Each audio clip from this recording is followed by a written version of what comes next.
February 25th. Please rise. Doc, you want to lead us in the pledge? Ready? Begin. I pledge allegiance to the flag of the United States of America and to the republic for which it stands, one nation, under God, indivisible, with liberty and justice for all. Okay.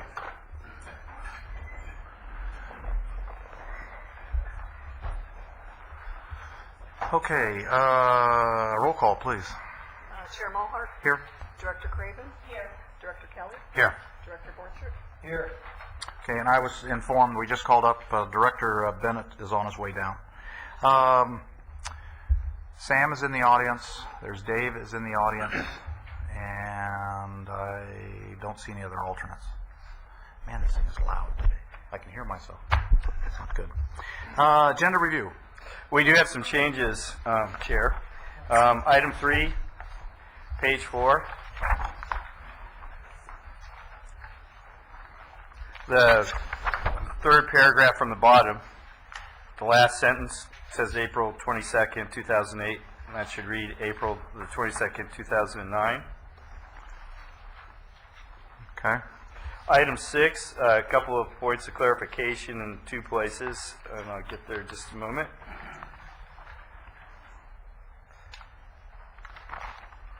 Item 6, page 1, under the recommendations, at the end of item number 2, just before the period, you should insert open parenthesis attached as item 6A, close parenthesis. Yeah, do that again. Okay, recommendations, item number 2. On the first page, you said? Yes, Item 6, page 1. under recommendations. Okay. Oh, up the top. Okay, go ahead. At the end of item 2 there, where it says consider adopting resolution number 2009-02. So there can be no confusion as to what we're recommending. We're suggesting that you add in parentheses attached as item 6A. 6A is staff's recommendation. Okay. On page 2, item number 6. Okay, hold on. Let's get there. Wait. Item number 2. Which now? Item 6, page 2. Oh, item 6. Back over there. Okay. Item 6, page 2. Yeah. Second paragraph, first sentence, the end of the sentence, similar thing, so there can be no confusion. In parentheses, add, attached as item 6B.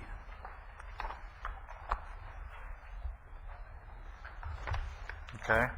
And with your board's permission at this point, we'd like to make a couple of staff introductions, if that's all right. Okay. Oh, before you do that, hold on a second. You said the other change you had was item 3, page, what? 4. Item 3, page 4. Okay, item 3, page 4, okay. Third paragraph from the bottom. Yeah. That should read April 22nd, 2009, instead of April 22nd, 2008. I don't see a date in here, is my problem. Yeah, I don't either. Item 3, page 4, at the end, under legal fees? No, third paragraph from the bottom, counting upward. Oh, okay. The last sentence, April 22nd, 2008 should read April 22nd. Okay. And if I may, Jeff, there is also, for the resolution, item 6A, resolution 2009-02, we have a red line strikeout that we've distributed to you, as well as made copies in the back for members of the audience. Mr. Chair, Okay. just to clarify, none of this is changing the agenda. This is on specific items. Is that correct? Correct. Yeah, okay. Okay. All right, give me, Gerhard, give me this last one again.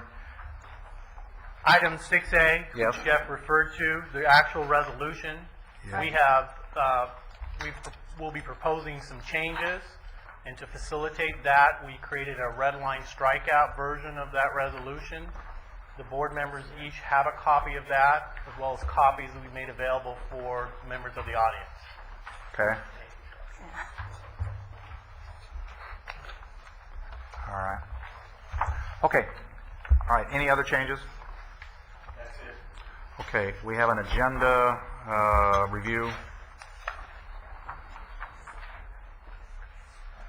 And Okay, any other changes? No other changes? Okay, everybody accept the agenda. Any problems with the changes? Okay, all right, so moved. I don't hear any objections. Public comments. Yes, sir. yes, I have, Jeff alluded to, we have 2 introductions we'd like to make Okay. at this point. The first introduction is Brian, if you could stand up or actually come up here to the podium. Mr. Brian Bodie has joined United Water Conservation District to fill the Fox Canyons GMA Joint Technical Position. Mr. Bondi comes to us with 13 years of private consulting experience, during which he developed solutions for a variety of groundwater projects. Brian's professional experience includes groundwater modeling, water well design and installation, and contaminant hydrogeology. During his career, he served as a technical resource project manager, group leader, minority principal owner of a small consulting firm. Brian holds a Bachelor of Science and a Master of Science in Hydrogeology from San Diego State University. He is also a State of California professional geologist and certified hydrogeologist. So with that, I'd like to welcome Brian. Thank you. Welcome. Thank you for joining us. The second introduction, Miranda, if you could Let me interrupt before you do the second introduction. Let me just make a quick comment.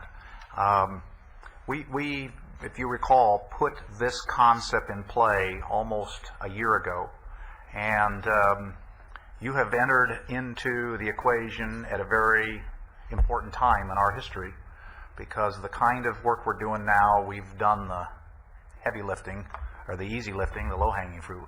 These are really tough issues.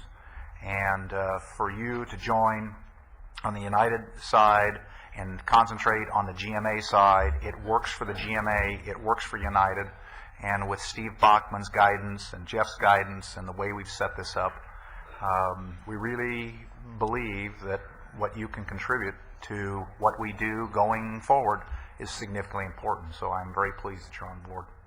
Thank you. I'm glad to be here. Good. All right, please. The second introduction we have today is Miranda. No? Thank you. Miranda has over 10 years of administrative experience in a variety of industries, including appraisal, accounting, staffing, and leasing. She received her bachelor's degree from Cal State Long Beach in communication studies with a minor in sociology, and moved to Ventura County about 5 years ago. In addition to administrative skills, she assisted in a family-run business where, after receiving certification through the American Society of Appraisers, she appraised autos, aircraft, household contents throughout Southern California. Miranda will be assisting agency staff approximately half-time in a variety of administrative duties, including today assisting Tammy with clerking of the board. So, welcome. Welcome. Thank you. See who can write the fastest is what we're going to do. Excellent. All right. Anything else? We're still at public comments. Anybody in the audience have anything they want to bring forward to the GMA that's not on the agenda? Okay. Cool. Board member comments. Dr. Bachman is not here. Otherwise, I'd ask him if it's going to rain some more, but we did get some rain, so that's a good deal. All right? Okay. We have one item on the consent agenda, approval of minutes. Anybody? Second. Motion and second. Any changes? All in favor? Aye. Aye. So moved. Okay. Item number 2, board member appointments. Well, it's my pleasure, Gerhard Hubner, Watershed Protection District, presenting item number 2, which is our board member appointments. This item is relatively straightforward. We're welcoming all new and returning board members for the 2009 and 2011 term. But the second item is the selection of a chair and vice chair. Okay. Al, we wind up doing this every couple years. Is there any particular format that we need to go through? Okay. What would you folks like to do? I'd like to nominate Mr. Mulhart for the position of chair. I'll second that motion. Okay. As I've said, I just have a question. yes, ma'am. Is this on the agenda? Yes. Mm-hmm. election of chairman and vice chairman on the agenda. That's item 2. Item 2. Right here. Action item 2, line number 2. Board member, read it. Newly seated board selects a chair and vice chair. And I didn't read it. Is there an optometrist in the audience? These obviously don't work. Okay. Okay. As I have said for the last umpteen years, every time you folks do this, this is your chance to get me out of here. So if you want me out of here, I'm gone. I have no qualms. But if you're going to do this again, I'll stay. So it's, Lynn, I wonder too if we can add the vice chair to this Okay. nomination so that we do a twofer. Right all now. right. Make a nomination. I would like to nominate our current vice chair, Mayor Craven, to continue her duties. Thank you. Second. Okay, so we have a motion, a second, for chair and vice chair. Any discussion? Anybody in the audience? Okay, can we do it as a roll call, please? Chair Mulhart? Yes. Director Craven? Yes. Director Bennett? And Director Kelly? Yes. Yes. Okay, all right.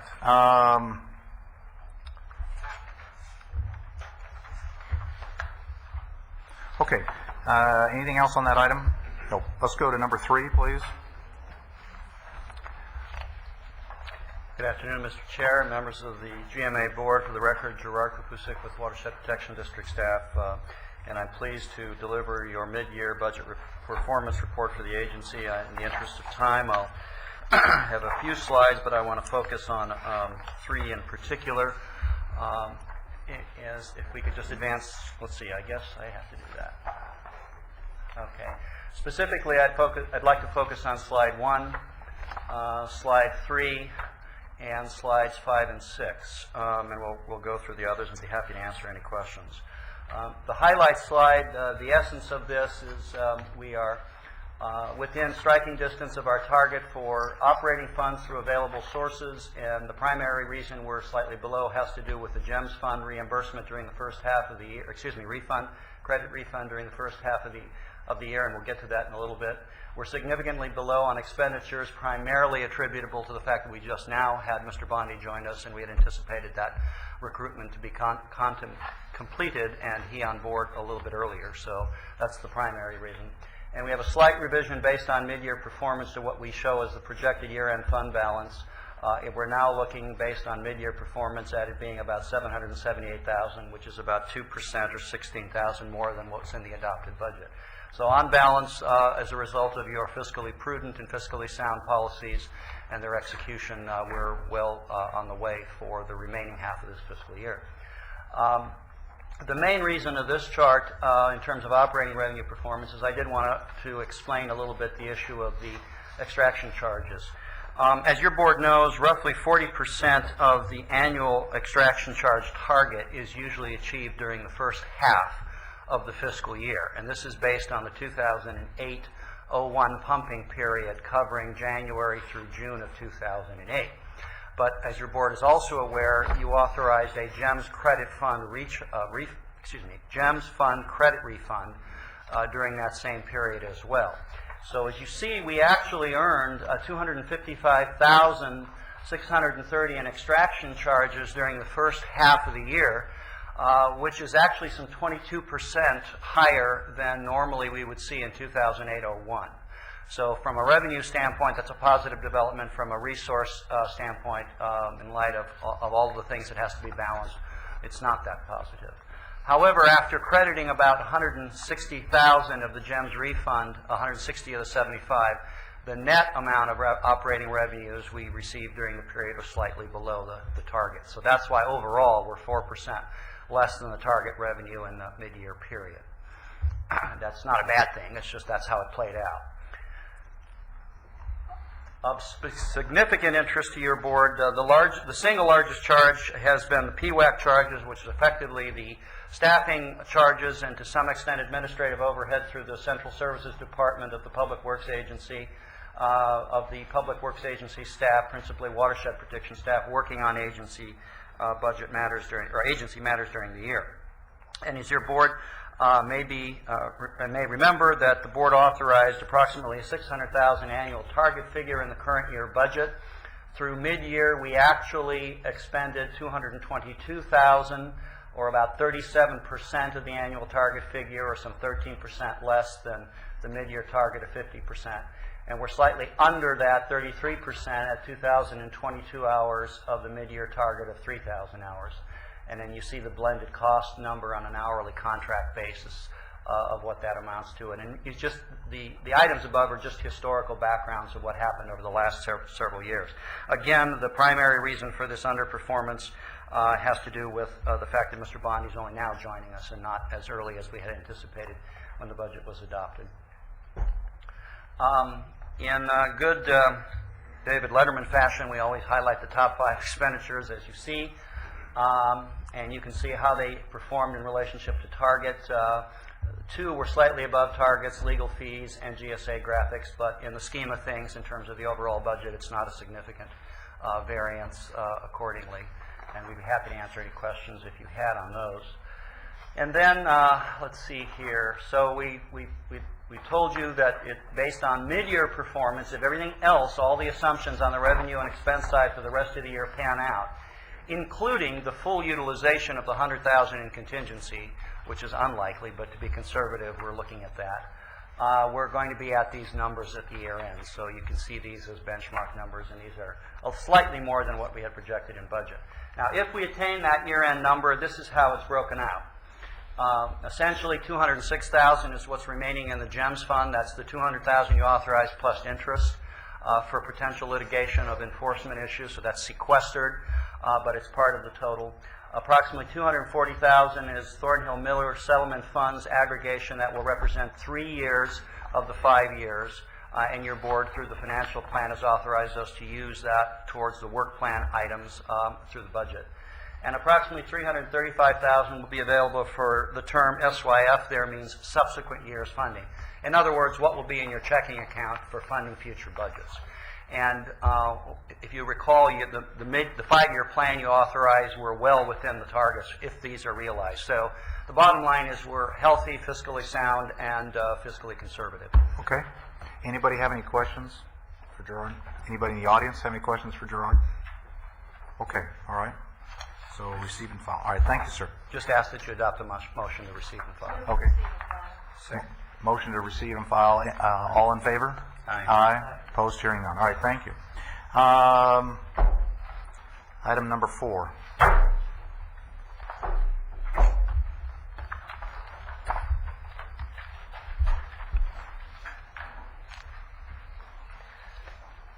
Good afternoon, Chair Mulhart and directors. My name is Rick Virgutz, and I'm the groundwater manager for the Fox Canyon Groundwater Management Agency.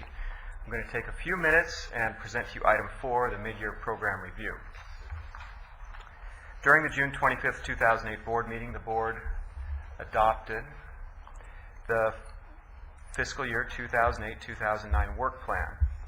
And that work plan includes core tasks, which are essentially routine, and additional work plan tasks. Progress on all the tasks is generally on track. You'll recall during Gerard's presentation that he mentioned our expenditures are tracking a little bit behind because we've just recently brought on new staff. And I'm going to take just a minute to describe the core tasks, then I'll take a couple of minutes describing the additional work plan tasks and the progress on those. Core tasks are routine, and they include these 4 categories on the slide. If you'd like to, there's more detail in item 4A in the staff report, but let me give you just a little bit of more detail verbally. The administrative services task includes developing our board meetings every year, filing documents, administration of our ordinance, preparation of annual reports, participation in meetings. The budget and fiscal services portion has to do with annual budget preparation and performance reporting. Legal services includes dispute resolution, enforcement actions, and legal evaluations. And technical services includes data collection, data entry, database management, those kinds of things. And let me move on to the 10 additional work plan tasks. Now, these were approved during the May 28th, 2008 board meeting. And the 10 additional work plan tasks were identified by staff that would be necessary to implement,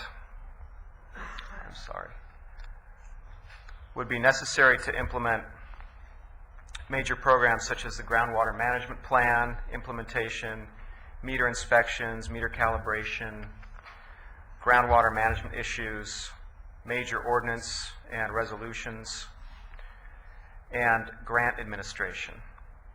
You'll see I've grouped these into a few slides as opposed to all on one slide or having 10 separate slides. I just did that for presentation purposes. There's no other grouping, no other reason for the grouping, in case you're wondering. So let me begin. Item 1, irrigation efficiency program evaluation. It's well underway. I may bear mentioning that the existing program hasn't undergone a check since it was started up in 1991, about 18 years ago. So it's time for a checkup. On January 28th, I presented a graph of the allowed water from our irrigation efficiency program, and there was some concern about that plot and whether or not the program is operating as it should. A number of us have had concerns about this, and I'm happy to report that I've been talking with Dr. Faber, our University of California farm advisor, and also our weather station consultant that provides our irrigation efficiency data. And those two will soon be talking, and together they'll make sure that things are working as they need to. As that develops, I'll be bringing that information to the technical advisory group and the strategic advisory group meetings prior to recommending any changes in the program to you. Item 2, collection of extraction fees is one of these items we need to talk about. There are owners and operators that haven't paid the GMA for the required extraction fees for a year or several years in some cases. And during last month's board meeting, you heard a case regarding non-payment of fees, which was a fairly straightforward case, but it did take a lot of effort bringing it to you and even discussing it during the meeting.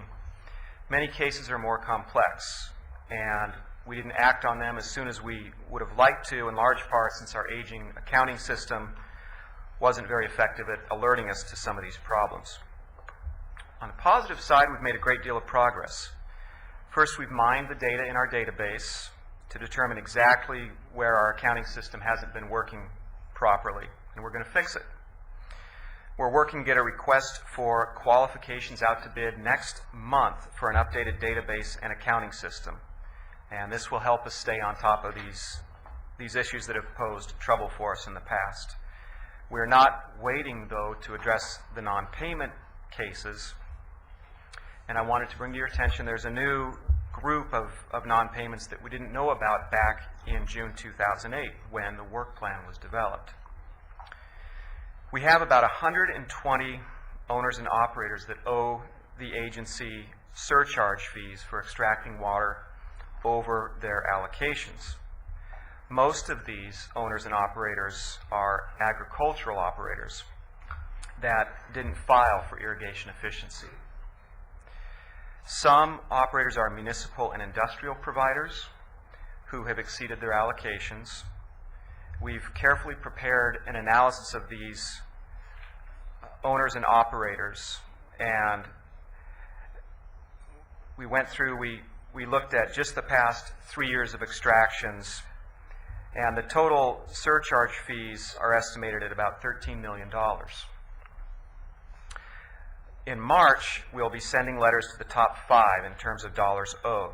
I expect that a number of these operators will be appealing the executive officer's decision and perhaps asking that they be allowed to retroactively file for irrigation efficiency. Item 3, registering of unregistered wells. It's an important task too. Well, by the way, with that kind of money, maybe we can make a loan to the county. I mean, is there? And we'll lend it to the state. Yeah, and then we'll go back to that. Anyway, just off the top of my head, $13 million if we pay it at the full bore rate. Wow. maybe for that kind of money, we need another staff person with a big police whistle and a scooter to go out and catch this. I mean, I don't know. But Really be a water sheriff, wouldn't he? well, we never intended to be water cops, but in all joking aside, we had one last month where we denied a longtime family farming member of the community their appeal. We have issues pending. We've gone after other folks. And we're going to have to keep moving down the track to get this problem solved if the number is that big. It's not fair to those folks that are paying their bill, the cities that are paying their bill, to allow that to slide. We would not be diligent in our duties. I'm not sure we're going to get $13 million. And if we do, we will make a loan to the county. But it is a significant number, and I'm glad you mentioned how big it was. And we got to keep pursuing it. So, okay. Thank you. Item 3, registering of unregistered wells. It's an important task, too. During June 2008, we believe there were up to 100 wells within the GMA that were not registered. And as a result, the operators weren't paying fees to the GMA. Using GIS data and other kinds of analyses, we've been able to whittle that number down to 70. And we have prepared a letter, a typical GMA letter, that we'll start sending out in March, having people register their wells and begin the process of paying for the extractions. Item 4, meter calibration. It's good we keep talking about it. It's moving along. Again, we need to send some additional letters to the owners and operators to urge them to get their meters calibrated like the rest of the folks. Compliance with the program today is a little over 50%. So we need to stay on that and get these letters out to people.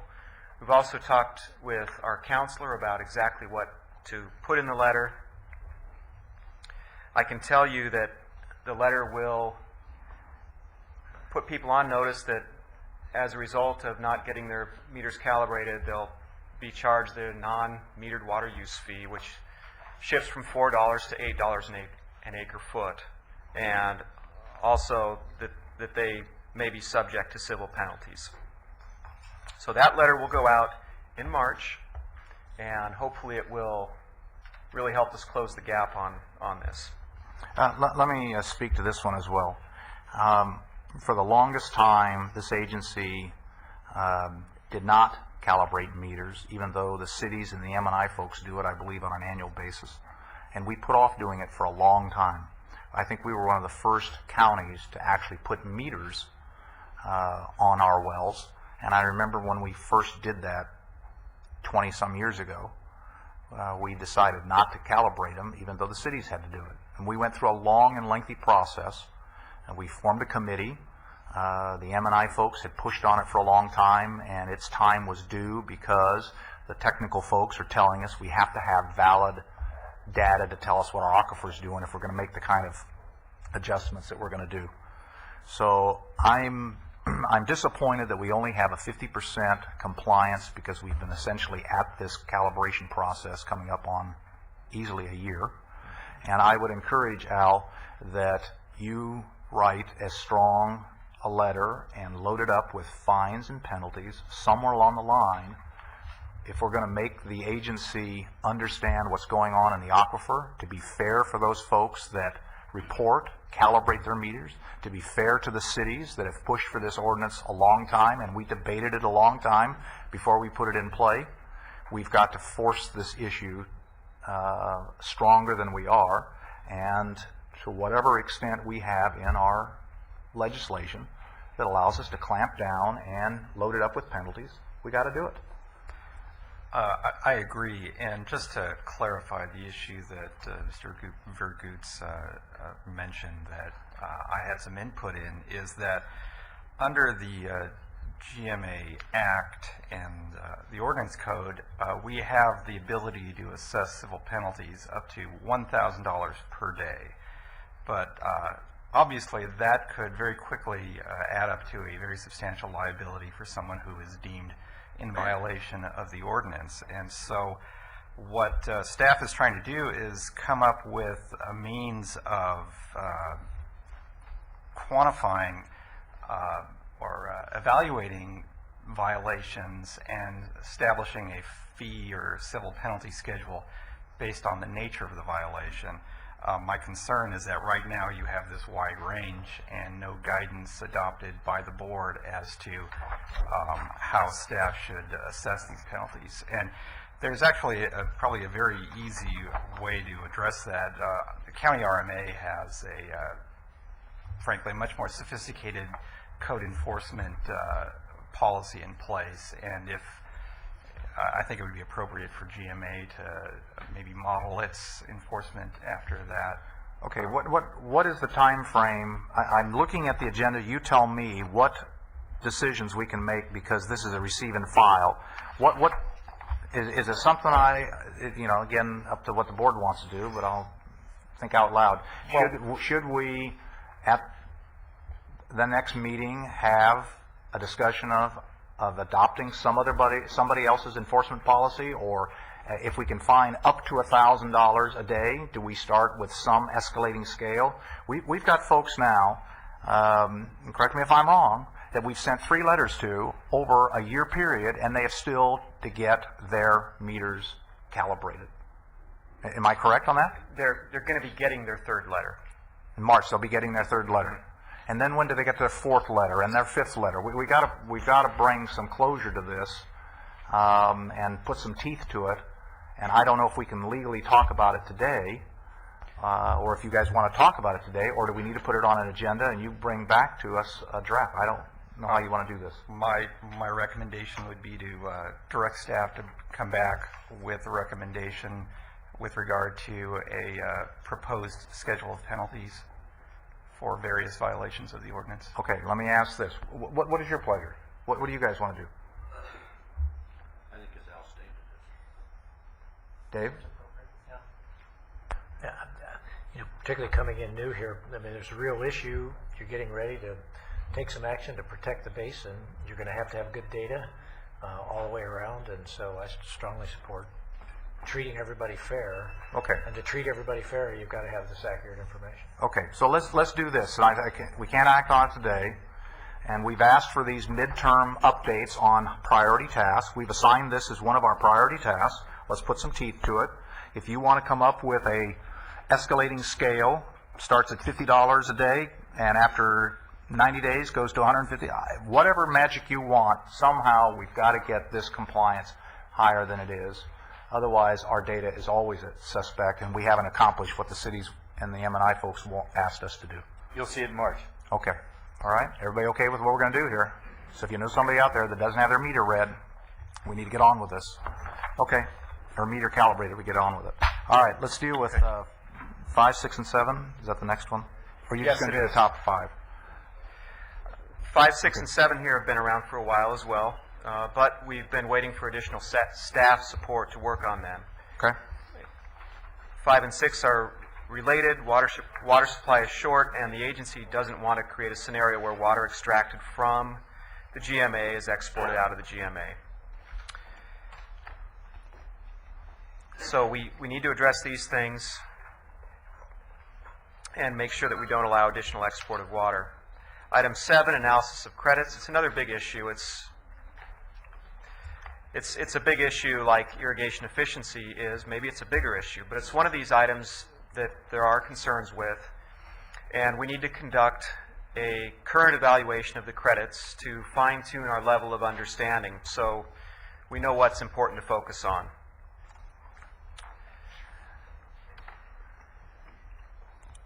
Okay. Move on. Moving along, yep. I'm following Gerhardt's cue from last time where he really sped his presentation up.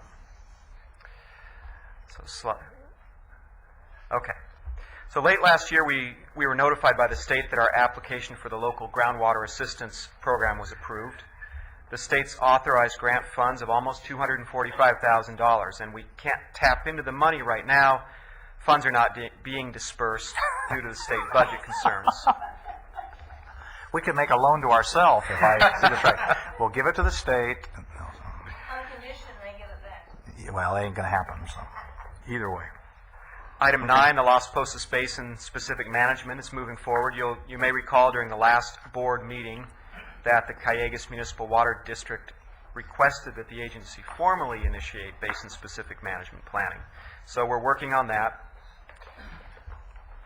And item 10, major policy revision. You'll be hearing a proposed ordinance change today, and if the board adopts that, that of course would be a revision to ordinance number 8.1. So far this year, we haven't had any revisions to ordinance 8.1. We might today. I do expect some recalibration, if you will, of the existing irrigation efficiency system, so it's possible that that may trigger a revision of ordinance 8.1. But like I said earlier, we'll run this kind of thing through the TAG and the SAG process before bringing it to you, but I want to mention that.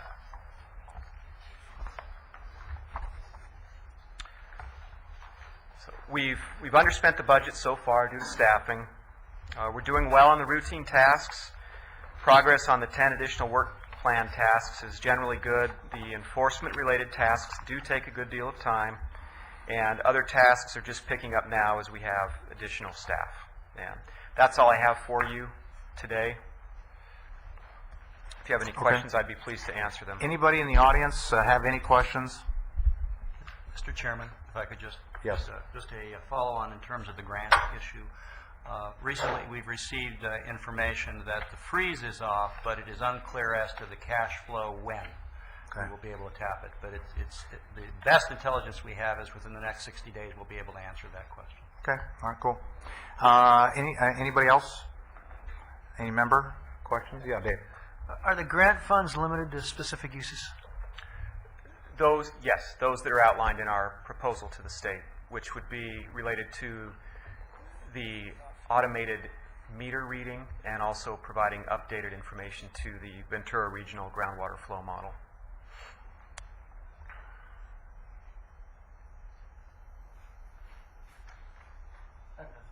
Okay. All right. Anybody else? All right. Thank you. Let's deal with receive and file. Yeah, we can do that. Second. All in favor? Aye. Opposed? Hearing none. Okay. Let's deal with item number 5, please.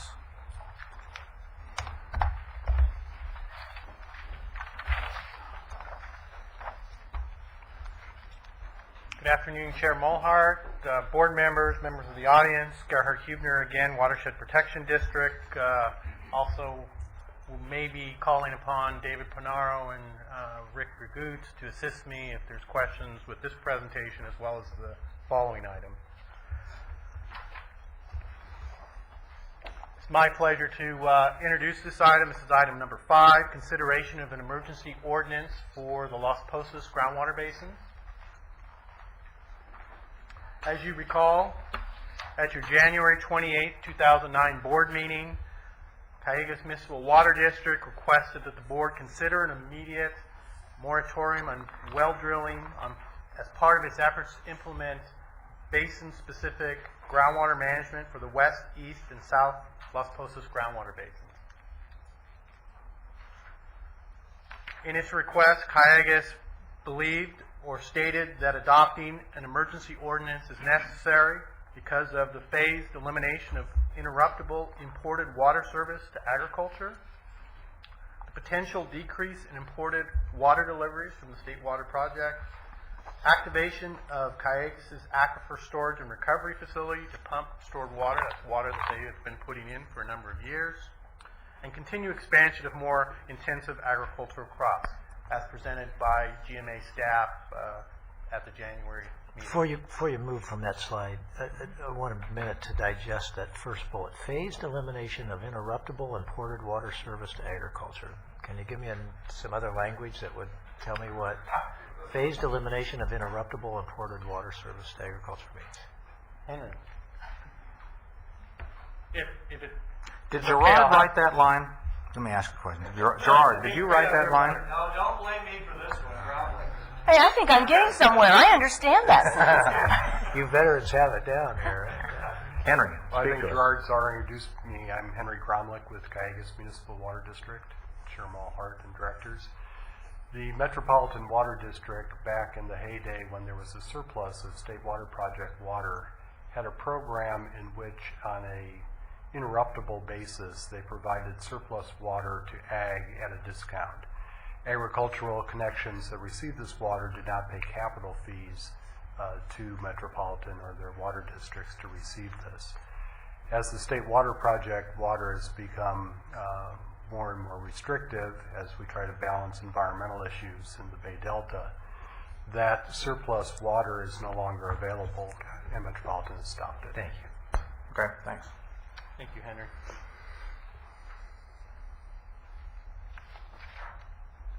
Some of the potential impacts that's been identified is potential for increase in agricultural demand for groundwater, resulting in potentially more applications to the GMA for irrigation efficiency allocations, construction of new wells, and or the need to increase the capacity of existing wells, thus highlighting the importance for a basin-specific groundwater management plan and a timeout on existing activities.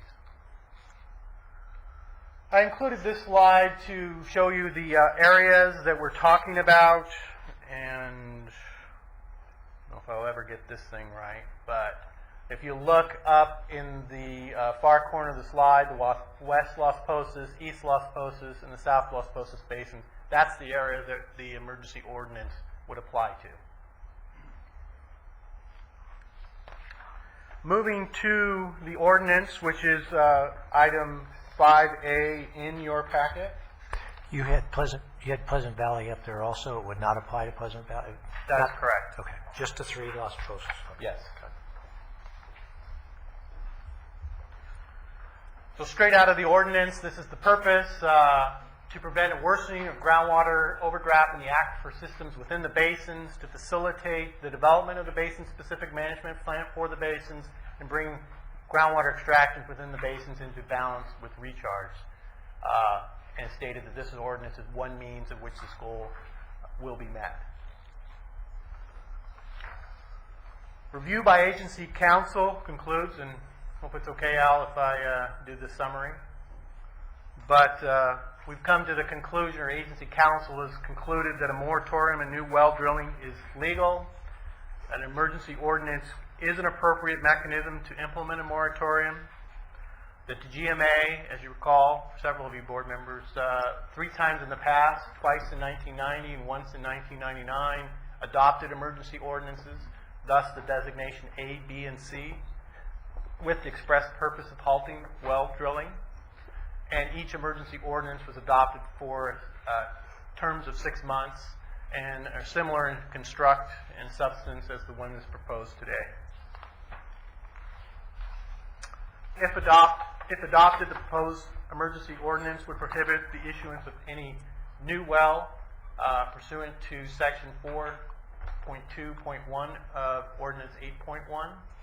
Any new or increased uses of groundwater within the expansion area, also detailed in Section 4.2.1.1 of the ordinance. And construction or modification of any new wells or replacement wells that would allow greater groundwater extraction capacity. So again, this is new wells. Replacement wells would be allowed, but not if they were of greater capacity. So greater capacity, of course, would equal more groundwater that could be extracted. Other considerations that your board may want to consider during this timeout period include a cap on agricultural extraction of a lower amount of the ordinance provides for 4 acre-feet as the cap. No further irrigation efficiency filings or conversion from historical allocation for owner-operators that did not file irrigation efficiency in 2008. No additional credits or utilization of credits. Allocation transfers wouldn't be allowed, or deepening of existing wells, or conversion of historical baseline allocations to providing new baseline allocations. So again, this is just a list. These are other ideas. They are not a part of the ordinance, so I don't want to confuse that these are part of the ordinance, because that was a question that came up and I answered previously phone calls that I received. So these are just other options that staff considered in the development of the emergency ordinance. And could you go back one slide, please? Could you tell me why the definition of a new or increased use is defined as that which did not exist? That's bullet 3. That which did not exist or occur before June 30th, 1988. Why is that selected? I believe that goes to, if you go to the ordinance, the actual ordinance language and how it was defined for these specific basins within the ordinance. I'll look to Dave.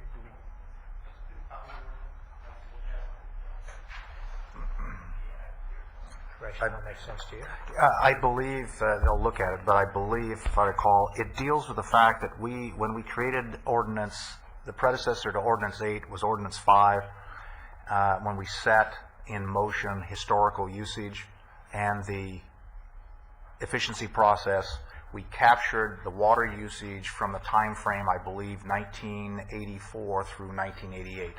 We had that data, and therefore no one was able to play games with their usage, and that became then the benchmark of historically what you operated with. So I think that's what it's referencing. As I pull up the ordinance and I look at Chapter 4, which is protection of the Las Posas basins, and it's described, and it does include the increased use. It actually lists that exact date, June 30th, 1988. So if somebody put a well in 1990, right, is that well going to be considered a new use?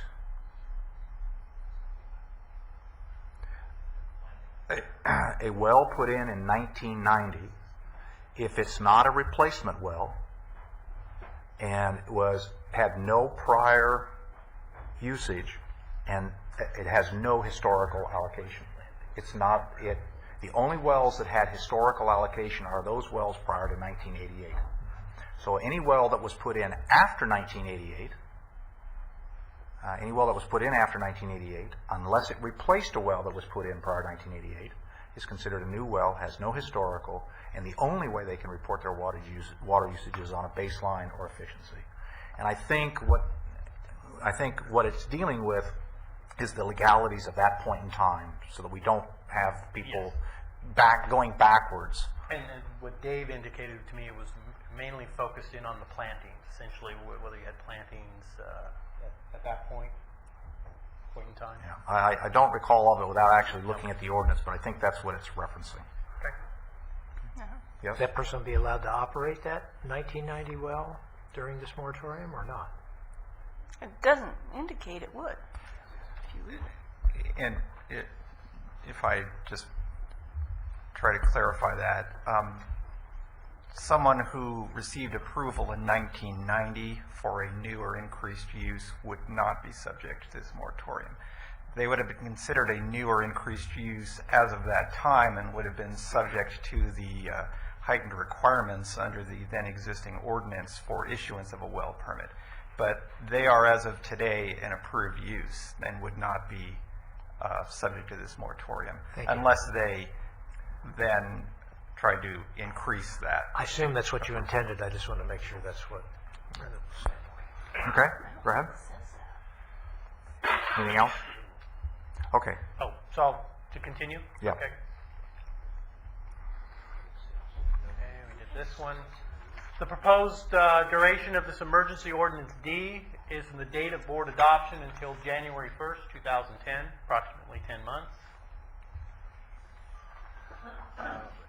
To provide some conclusions, we believe that the request by Cayugas for the adoption of this emergency ordinance is a reasonable first step, recognizing that it's an interim measure to set maximum use on water use, and an acknowledgement that it alone will not adequately restore the sustainable use of the basins, and that it's not necessarily a substitute for the development of the comprehensive basin-specific management plan. But with the expectation that this management plan will move forward, and that's my last conclusion, that the substantial progress will be made on the Las Posas Basin-specific management plan by the time this ordinance expires in January 2010. Okay. And so I leave you with my recommendation. I know there'll be other speakers. We do have one change to the ordinance, and that's the title. We believe it more correctly reflects what's being considered today, that it includes not only the temporary moratorium on the construction of the new wells, So it provides an upper limit to efficiency allocations within the basins that we specify. Okay. Henry, I assume you want to speak on this issue? Let's hear from Henry first, Larry. Let me hear from Henry first, and then we'll open it up beyond that. Before you speak, I forgot. Any board members have any other questions for Gerhard? Okay. Henry. Henry Gromlich, Cayugas Municipal Water District. Thank you, Chair Mulhart and directors. First, I'd like to commend the agency staff. They worked closely with us to craft this emergency ordinance. There was a spirited debate as to what would be the most effective and practical way to proceed in the Las Posas basins, and I believe that we came to a concurrence. The ordinance before you does not essentially reduce groundwater overdraft in the Las Posas basins, but rather creates this timeout situation. Essentially fixes the extent of expansion of use for a short period while we sit down together and develop a management plan to deal with this. The basins we know are in overdraft. That was part of the reason why Cayugas established an aquifer storage and recovery project in the East Las Posas. It was a bathtub, if you will, that had some additional space, and we were able to improve reliability for water resources in Ventura County by parking some water there. As events have moved forward, we understand that there are a number of factors that will drive competing uses of groundwater during the next 12 months. Right now, we enjoy a great deal of cooperation and support from the Las Posas users. We know that there will be some concerns as to a moratorium on new wells and the expansion of agricultural use, but we're really trying to forge a plan, a cooperative plan with other stakeholders to put this basin on a sustainable basis. We understand that the State Water Project has constraints. We understand that local groundwater has constraints. But I think working together, we're going to be able to find a way to address this problem and allow the kind of flexibility that's necessary for continued agricultural enterprise and business practices in this area. I'll defer any further comments till after you hear public comment, but I'd be happy to explain more about the dynamics of the Las Posas basins if you're interested in that. Okay, we'll reserve that. Let me open it up again, board members, for Henry. Larry? Yes. Excuse me, Chair Mulhart, I was reminded just as a procedural matter that you, at the beginning of this item, should have opened the matter as a public hearing. At this point, I would suggest maybe opening it retroactively to the beginning of Mr. Huebner's comments and continue with it. Okay, I will retroactively, it's like your tax refund check, right? I'll retroactively open up a public hearing on this item. Thank you for speaking, Gerhard. Thank you for speaking, Henry. I have no changes to my previous comments. Good. We couldn't keep track of it anyway. So, Larry. Yeah, there you go.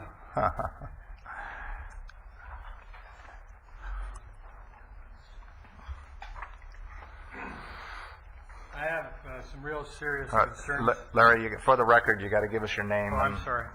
Otherwise, Larry Fuller, Tammy goes nuts on us. manager of the Fuller Co-op water well. On your first item under consideration, the issuance of the moratorium on the issuance of any new or expanded groundwater extraction well permits. First of all, I know you've done it in the past, but that's beside the point. That does not make it legal. This is a property rights issue, and it's a violation of prior Supreme Court rules on this issue. Only a court of law is allowed to address property rights. And the state law, Supreme Court has ruled, in the citation that I'm going to give you in a little bit, the property owner has the primary right to the water under his property by law. It's 150 years of water law.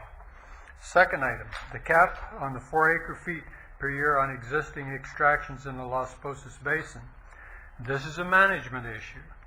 The restrictions must begin with limiting the appropriators, not the property owners, the use of groundwater prior to restricting overlying property owners' pumping Again, this is case law.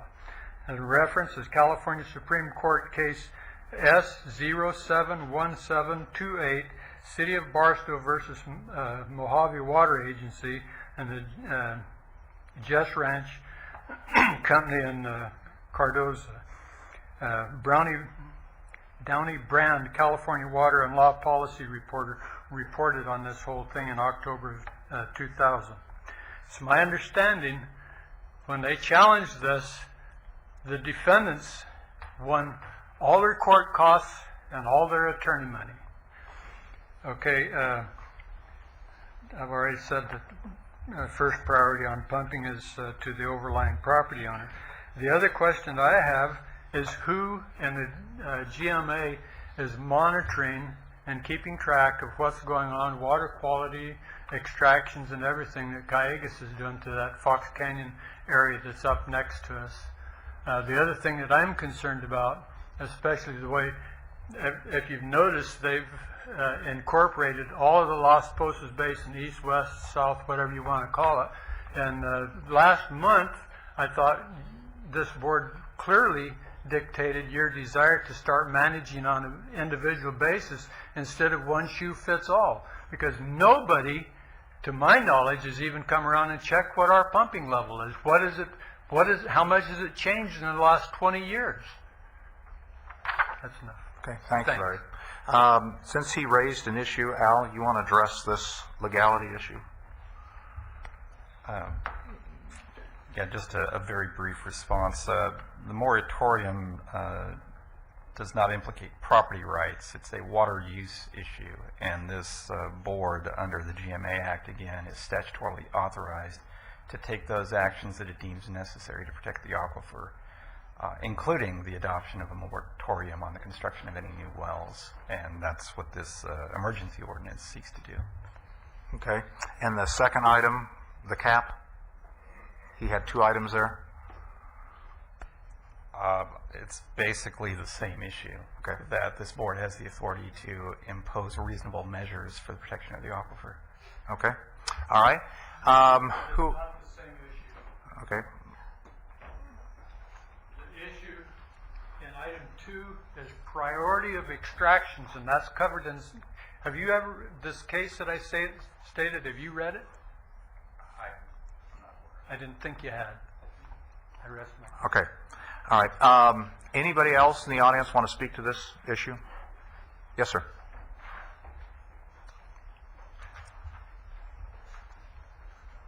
Good afternoon. My name is Esper Peterson, and I have purchased some ranches out along Las Posas,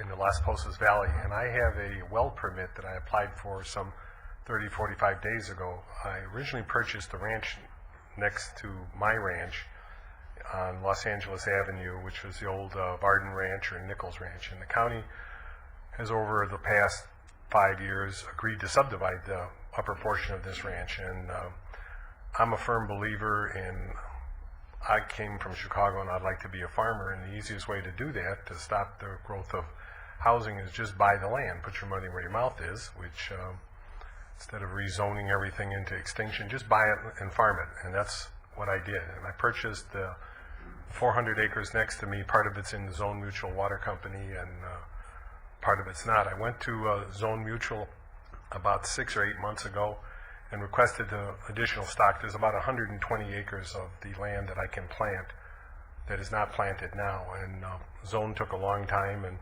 took it to their board and came back and told me that they wouldn't do that. Simultaneously, I filed for paid for the engineering, filed for the HECO plan that's required to develop the property, which I also did. And then last month, I hired a well driller, and we came in for a permit, and I did all the things that were necessary and required of me in the application for a well permit, and was basically told that they were not, well, they didn't tell me they weren't going to give me the permit, but what I was told, I had to comply with some of those paragraph 4 requirements, and one of the requirements in paragraph 4 is that I prove that there's not an overdraft situation in the Las Posas Basin, which is impossible. So what I'm requesting is that if you impose this moratorium or whatever you do, you make it from a date certain where, because of my work that I've done in the past, that I'm not penalized for that. I understand you have to draw a line in the sand at some point, but had I known that this was going to happen, I would have been in here 8 months ago and gotten a permit and walked it right through and had my well drilled and my avocados planted. So I would request some consideration to people that have, and I believe I'm the only one that's, I'm not sure if I'm the only one, I'm the only one that has a permit application pending right now. Okay. All right, thank you. Yes, sir. I have a question. Yeah. How much time do you need to complete this if this moratorium took place? Well, I would have had the permit, a month ago. How much, in the future, how much more time do you need to acquire the permit? Well, I have to stop for a year. If I don't know if I'm answering your question properly. So you asked if we apply this in some way that takes into consideration that you're sort of already in the pipeline. I'm the only one in the pipeline. Right.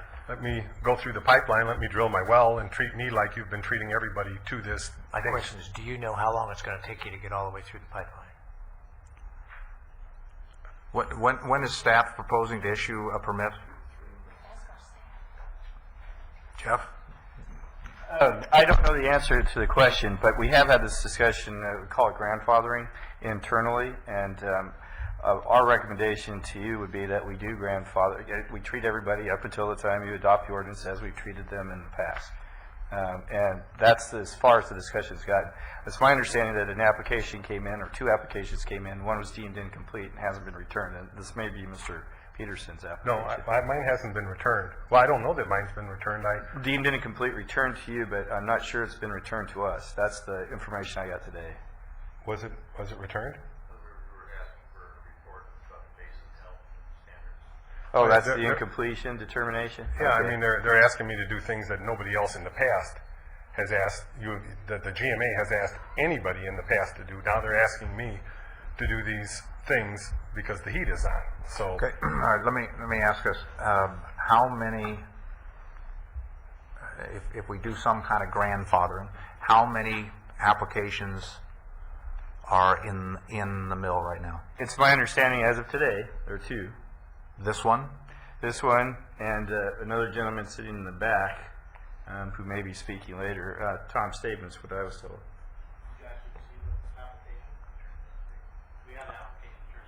Oh, well, okay.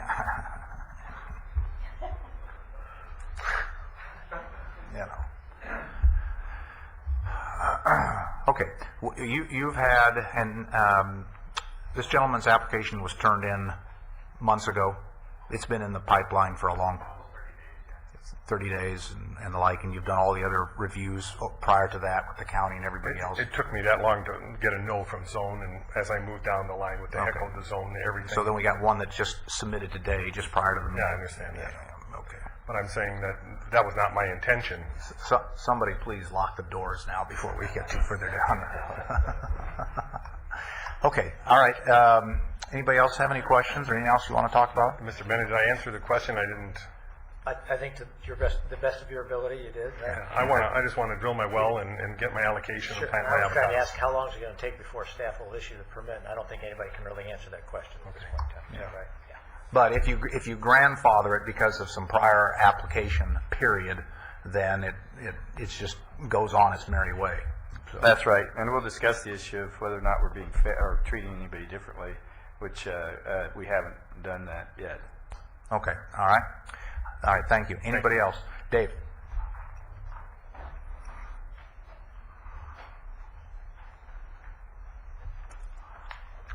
Good afternoon, David Schwabauer, pumper, grower in the basin. I kind of want to speak with regards to a 40,000 foot level perspective. Have spent the past 2 days in Sacramento listening to the head of DWR talking about the lack of water that's going to be coming through the state system, the lack of water that's coming through any federal systems. I think it behooves all of us to be minding our P's and Q's in our own backyard.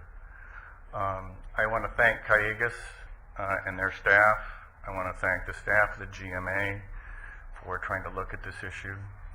I think all of us as pumpers, be it municipal or agricultural, need to be looking at the challenges facing our basin. Water, as Mark Twain said, is to fight over whiskeys to drink. And I would hope that we can keep the fighting to a minimum. I think the town hall meetings that we have had with this body are highly valuable. And I would hope that we are able to continue in that manner. I just want to reiterate that as a pumper, and when I read through the agenda and I looked at the issues, talking about the 4 acre-feet per acre number, and I think they're reasonable numbers. And so that's where my headspace is on this. We within the basin need to do everything we can to manage our basin appropriately. I do not want us pumping ourselves to death. And we need to be watching right now what goes on and preparing for the future. Thanks. Okay. Anybody else? Yes, sir.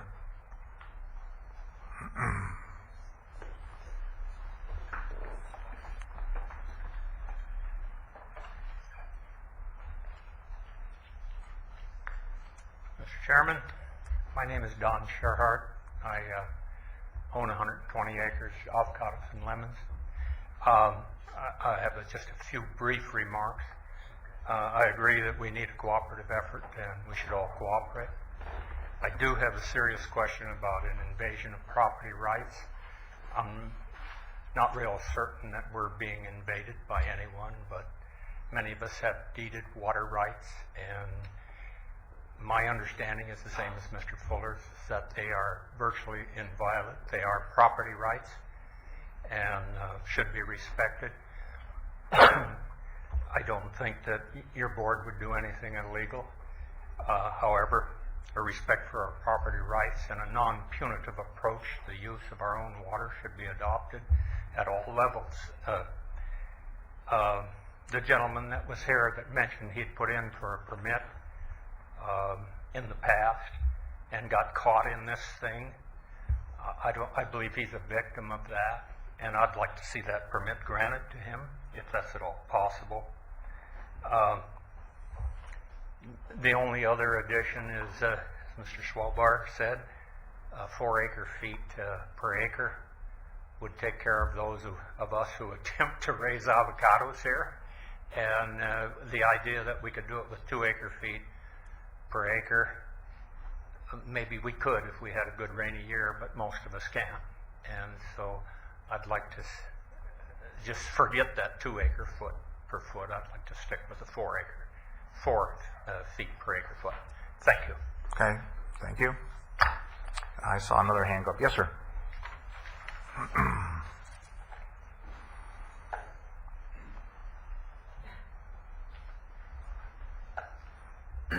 My name is Tom Staben. I was the gentleman that Esper Peterson was talking about. I've owned a ranch on Balcom Canyon for the last 9 years. I inherited a well that was drilled in 1940, and we've been fighting a collapsing casing for the last 2 years. This well has finally, it's on its last leg. We put an extra filter system on it to try and pull the sand out of the water as it's being pumped. We're strictly all on micro spinners at that ranch, and unfortunately I'm so busy trying to make ends meet financially that I don't attend a lot of these meetings. And I came in last week. It wasn't today or this morning or whatever. I came in last week because I need to drill a well to replace this well. I mean, it's gone. It's dead. I've got, like I say, 9-year-old avocado trees that I want to keep supporting, even though I haven't had a crop in 3 years because of the frost 3 years ago. It's ironic that the county drilled a well last year, last spring actually, right across from my driveway, probably less than 50 feet from my property line, and they're willing to sell me water for $600 or $700 an acre foot, but I can't drill a replacement well at this same ranch to replace the well that's historically been used to irrigate this ranch. On finding this, I also at the same time, or about the same time, Mr. Peterson bought his ranch on LA Avenue. I also bought a 200-acre ranch adjoining Las Posas Estates. And again, because of financial reasons, that project has been, put on hold for planting the 200 acres until we get, the other things under control. It's pretty hard to go out and plant new ranches when the existing ranches aren't even producing anything. They're a drag on my financial matters as it is. So I don't want the board to think that because this ordinance came into or is coming to effect today, that I went down yesterday to do all this. It was a situation that none of us want to do. I mean, I'm the last guy that wants to put $500,000 down a hole in the ground to keep my avocados growing. So, okay, Tom, let me interrupt for a second. First of all, I'm pleased that you came forward to give us background, because without it, we're making decisions on a void. This well it is currently in operation, and it's the well you use to irrigate your property. Is that correct? Correct. Well, Okay. no. I have applied for 2 wells. What started this whole thing is that my well at my personal ranch where I live on Balcom Canyon is really bad. I mean, I don't think it'll make another summer. Okay, but that is an existing well, and it's been operational for a long period of time. Is that correct? Correct. Okay. As I read this, you guys correct me if I'm wrong, I don't see anything that says we're prohibiting replacement wells. That would be classified as a replacement well. You're not expanding production. That's what we're concerned about. So if you put in a well and take this well out and your allocation is moved over to the new well, it is a quote-unquote new well, but it's a zero addition to what's being put on the aquifer. It's a replacement well. Well, when I applied for the well, I was told that all well permits are put on hold pending adoption of this. Okay, but what I'm telling you is yes, ma'am. I'd just like a clarification, because you made an assumption. I'd like to ask you, as I understand it, you have 2 wells. Let's just call them A and B. I have 2 well applications in. 2 well applications. Let's call them A and B, okay? Okay. Is either A or B expanding? The application, is it expanding? That's called the Balcom Ranch A. All I want to do is irrigate the existing avocados that are growing on that ranch. You're going to replace the existing well with a new updated well, but it's essentially still one well when you shut down the other one and bring the other one into operation. At the same capacity. At the same capacity. Well, to be really honest with you, what I was hoping on doing was to put a variable speed motor there so that at night with frost control I could irrigate the whole ranch at one time. So I wouldn't be using any more water. I'd be drafting more water at one time. Right now the well is so poor that we run 24 hours a day, 7 days a week, and also supplement with county water. So your well would have an increased capacity over the existing. Well, it's just that because of the bowls. I mean, what started this whole thing off, my efficiency was going down. So we called the Edison company. They came out and they did an efficiency report. Well, I had such poor efficiency. Then we pulled the bowls out, put a camera down there, and found out that the bowls are bad because they're pumping sand, and that the sand is coming from the casing that was already recased once has now collapsed for a second time. So I mean, it's been like Mr. Peterson, these wells do not evolve overnight. I mean, this has been a 1.5 year long trek from start to finish so far. I mean, I haven't got the wells. Okay, well, let's back up. My thought process is that if you're replacing an existing well, then I don't think this applies to you. If the process is to replace an existing well and to expand its capacity so that the actual pumping goes up, yeah, you're replacing an existing well and you're increasing capacity. That's where the problem is. Now, you said you have 2 wells. One is on the last end, on the last leg. But no, the well I'm using is on its last leg. Yes. But what I'm saying is I'm not going to be using more water. I'm not going to be using on other acreage.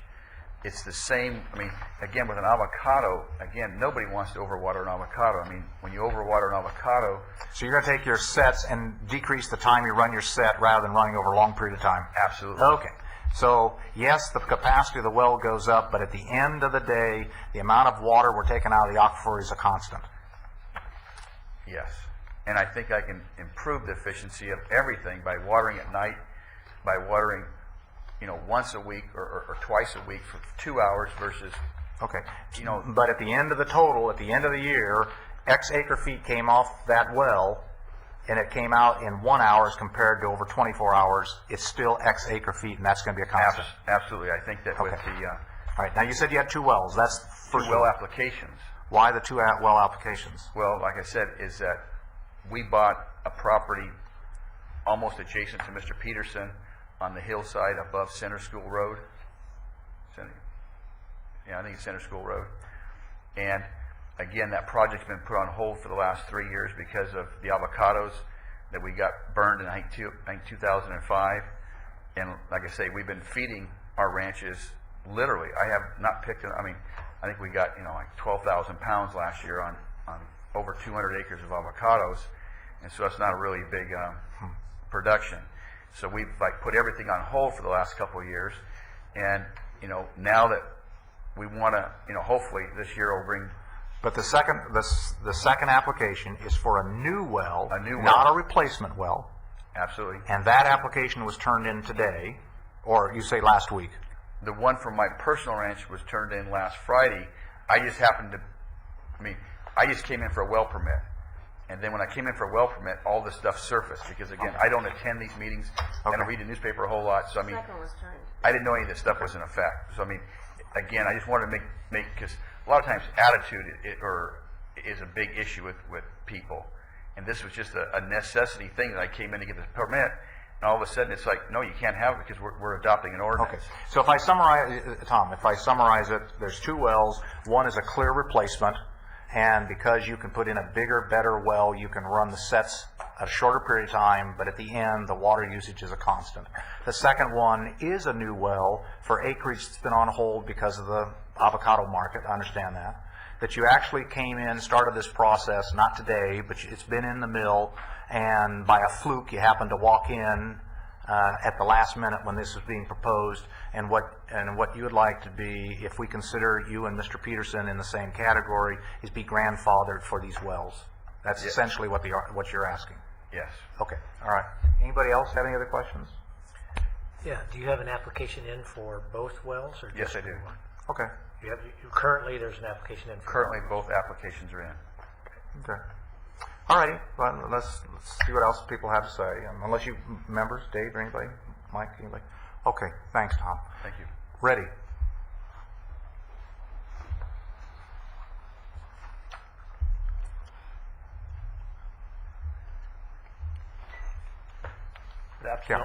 Good afternoon, Mr. Chair, members of the board. Reddy Bacala with Water and Sanitation Department of the County Public Works Agency. I'm representing Ventura County Water Work District number 1 and 19. As you know, these 2 districts are spread within the Las Posas Basin. We provide water service to about 12,000 M&I customers, about 450 ag customers. And the way we operate our districts is we combined all of our allocations and use one allocation for the district. That's how we manage our allocations.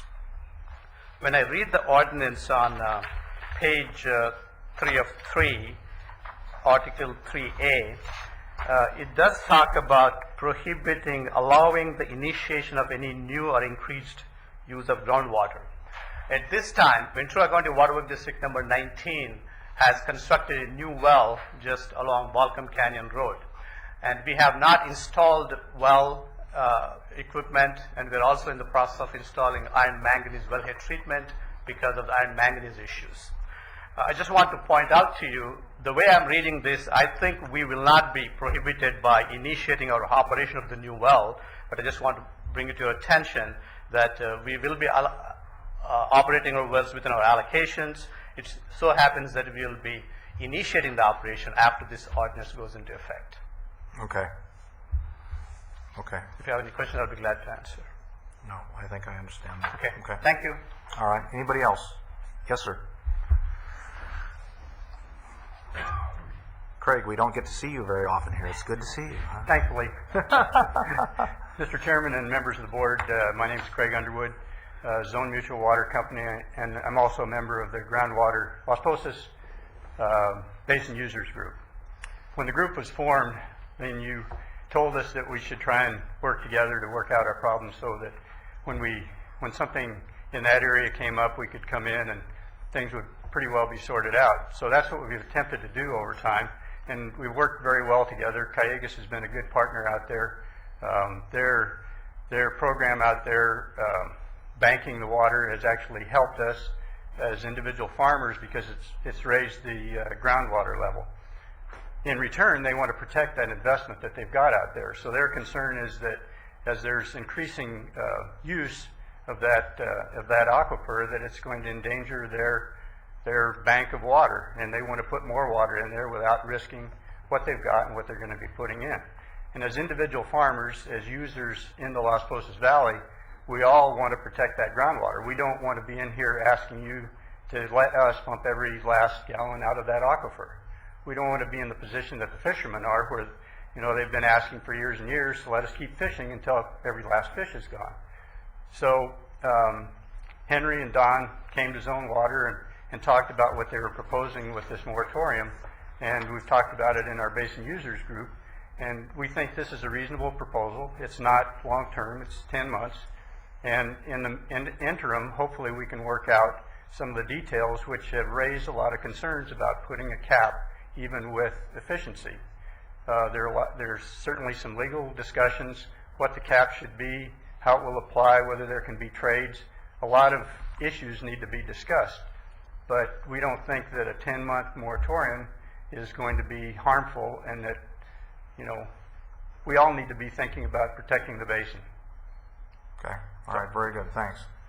Thanks, Craig. John.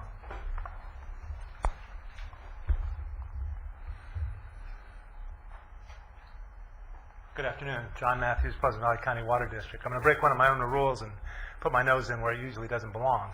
I just wanted to comment. Craig's comments were perfect, because what we see as we went through the revisions of Ordinance 8, I think we've all known that this day was coming when we were going to start looking at sub-basins and how to manage it. We haven't been waiting with bated breath to hear the knock at our door at Pleasant Valley.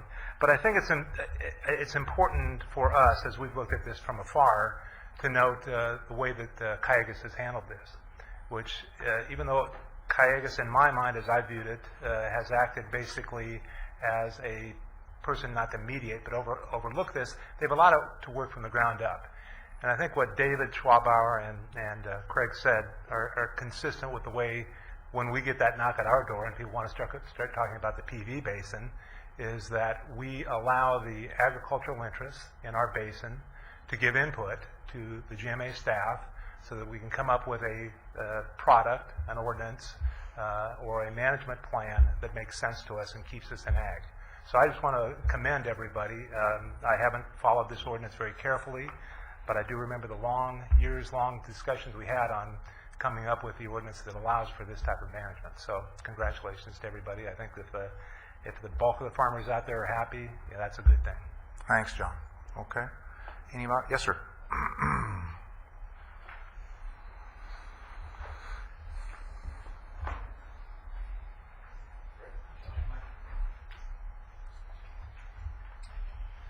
Good afternoon, board. My name is Mike Blader. I had grown avocados in the Moore Park area for about the last 15 years until my ranch was destroyed in a fire a couple of years ago. I do plan on replanting. I do have a well on my property, which I'm deeply concerned about after listening to what's going on. I need some clarification on historical. You had some talk from Rick. Historical, let me put the hypothesis in my mind and ask for some clarification. If, say, there was a parcel of 80 some odd acres, and it was in apricots, and there was a well, an early well, say out of the 50s, and it supplied this 80 some odd acres. Well, let's say down the road the parcel gets split into, say, a 40 and a 46, and one of the parcels has the well on it and the other parcel doesn't. And let's say that because of county water coming up the road in the 70s, that the well is just not really used that much anymore. In fact, they probably used county water quite a bit, if not all of the time. And then because of cost constraints, say one was to put in a replacement well in the 90s. Now, historically, the historical use should go with the property and not just go with, of course, the property's changed hands and the legalities of change of ownership. Historically, the water should be with the land. Now, is that true or is that false? On our watch, that's been true. Speaking for past staffing, when a lot was split, it's been my experience in some of the forensics we've done and my understanding that the allocation was split. Were there an historical allocation to be split? Now, and if there were no records, say through the 84-88 time span, that historical seemed to be based upon, would that impede an historical allocation? Yes. And then how do you fairly work that out? Efficiency. And that's the only way. What you have is a question that's been brought to the board numerous times over the years. And in fact, we had up in Camarillo, where they built the Spanish Hills Golf Club. They decided they wanted to put in golf courses, and in the process they had ground that at one time was farmed. They had a well. That well had not been on. It went back to, I think, the 50s. The well had not been operated for a long time. And Spanish Hills said, okay, we have a well, and now we get 200 acre feet so we can put on our golf course. And the answer from the GMA, consistent with what the ordinance said, was no. Was that because of the change of use? No, it was because the well had not been pumped. There's a county ordinance that says that if you don't pump your well, it's considered an abandoned well. And what we did is we said, look, we can't go back all the way to the turn of the century. So we're going to take this snapshot of people that are in production today, particularly in agriculture. And because the numbers were already in the building, no one was gaming us on the numbers. The numbers are what they are. That's your historical allocation.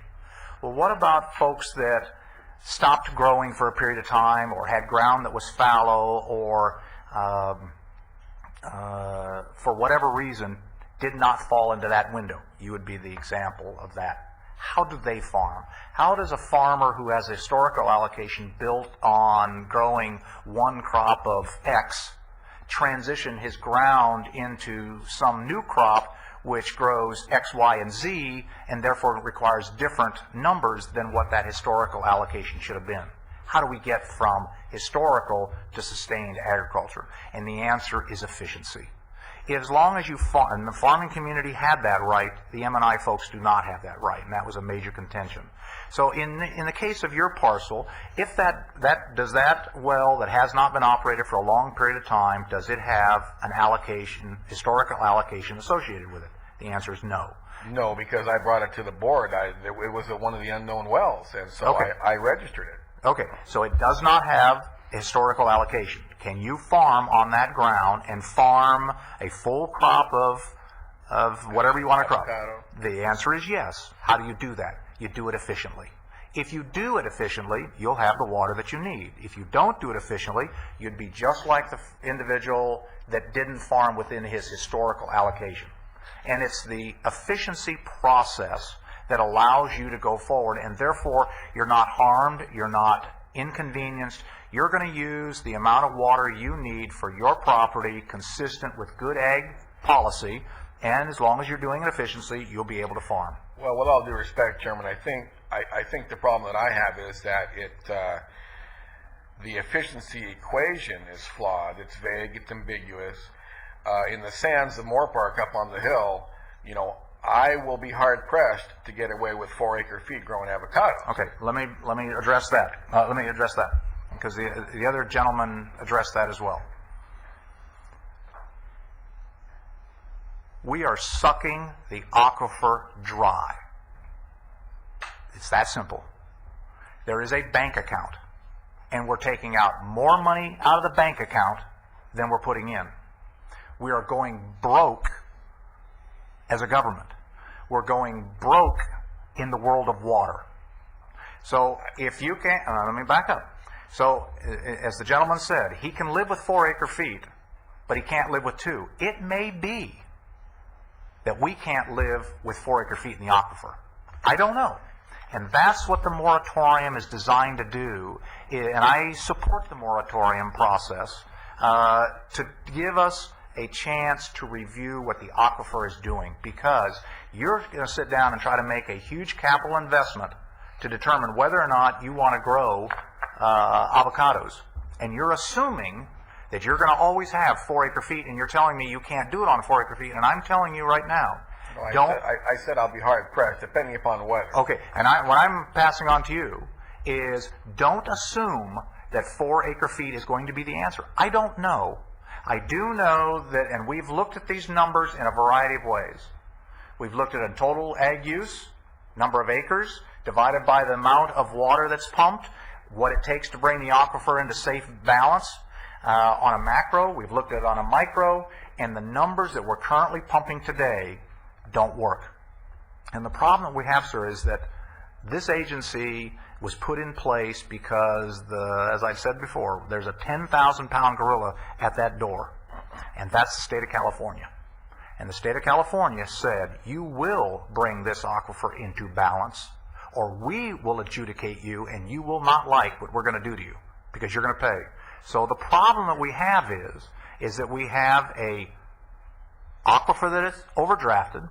We have too much demand on the aquifer, and what we need to do is spend some time to get our hands around how to bring this aquifer in balance.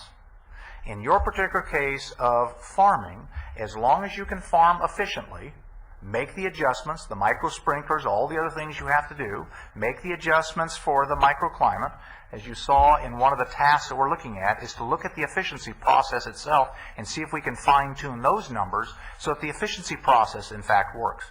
So it's not just one item that we're putting in play. It's a whole series of things to try to bring the aquifer back in balance so that if you make the decision to put in a 20 to 25-year avocado crop, you'll have water for the 20 to 25 years. And the way you can do it is you can do it through efficiency, and the ordinance allows you to do that. Well, I concur with you that there needs to be some tweaking. This blanket efficiency doesn't work. I mean, there's different parts of the county, there's different climates, and well, the current moratorium that we're proposing, emergency ordinance D, is for essentially the Los Posas Basin. It's made up of 3 separate basins. They're all interrelated. John referenced the fact that we have to do essentially the same thing at the Pleasant Valley Basin. That's the next one we're going to look at. Well, let's put it this way. We're going to make John do it at the Pleasant Valley Basin because we know it has to be done. So I wish I could tell everybody, write your checks. We got tons of water in the bank. Not a problem. The snowpack is where it is, and Metropolitan's not going to cut off your water supply. That is not true. And you're in an area that depends on Metropolitan. I understand. Well, I'm in an area that depends on Metropolitan for the injection, or for the county needs. There are pumpers in that area that depend upon water coming in to make the cities whole. If the cities aren't whole with water from Northern California, they're going to try to make it up with groundwater. We're going to see that here in a second. Mm-hmm. So, I guess to all of us, what I'm saying is... Well, I think there needs to be equity all the way across the board, and I have a feeling that the farmers are the ones that are actually the ones that are getting kicked the worst. And that's just my opinion, mind you. But, on a last note, I think that Ordinance D should be shelved at least for another few meetings. I think most of the wording in it is vague and ambiguous. When you go to replace a well, you're of course going to be increasing your yield, because the only reason you're replacing the well is because it's not yielding you what you needed or what it did in the beginning. So that's just a vague and ambiguous statement that could get everybody into a lot of trouble. I think it should get set back, and I think everybody should go through it with a fine-tooth comb and try to make it more equitable for everyone. And I think people like Esper and Tom, we're talking two people here. They need these wells. They were in the pipeline. Well, Tom sort of got right there. But I think they should be granted, and I think, you know, there's no need at keeping those guys hostage. It's just un-American. Okay. It's un-American. Appreciate it. So, Thank you. And one last thing. The Callegas extractions now, apparently that they're, instead of injecting, we're going to be extracting. Is there a profit made on that water? In other words, the water came in and got injected into the aquifer, was stored in the aquifer, and now it's being pumped back out of the aquifer for use. Now, is there a dime being made on that? I'm not sure. I'll ask Callegas, but when Callegas brought this program to us 15 years ago, I guess, and we created the storage under the law because there was capacity in the basin. They had a right to do that. They've paid for the infrastructure. They've paid for the cost of putting the water in. They have the right to take the water back out. They will pay for the cost of that. And I believe under the terms... I'm not sure I've ever seen a rental check from the use of my portion of the aquifer. No, it doesn't. Yeah, that'd be nice. You know, I mean, I agree with you on some aspects, but in other aspects, they would have had to have spent the money for tanks or reservoirs in the perfect world. In the perfect world, they never would have built a tank and a storage, you know. So my question was, is there a profit? And if there is, who shares it? Okay. From a GMA standpoint, there is no profit to us. And No. It's all internal. I'm just asking if you could find out for us. Oh, ask them right there. Is there a profit? No. There's your answer. Thank you. Yeah. And I guess the question I have is, would you have been using the aquifer if they weren't? Yeah. Well, I checked my levels. I've checked my levels for the last 15 years. But And they didn't go up or down when they were being injected. But would you have been using the excess capacity if they weren't using the excess capacity in the aquifer? Well, I don't know. They don't know if they used my capacity or they didn't use my capacity. I think no one knows. No, they haven't used your capacity. The capacity was there for them to appropriate. They did it. All right. Let me thank you, sir. Anybody else on this item? Yes, sir.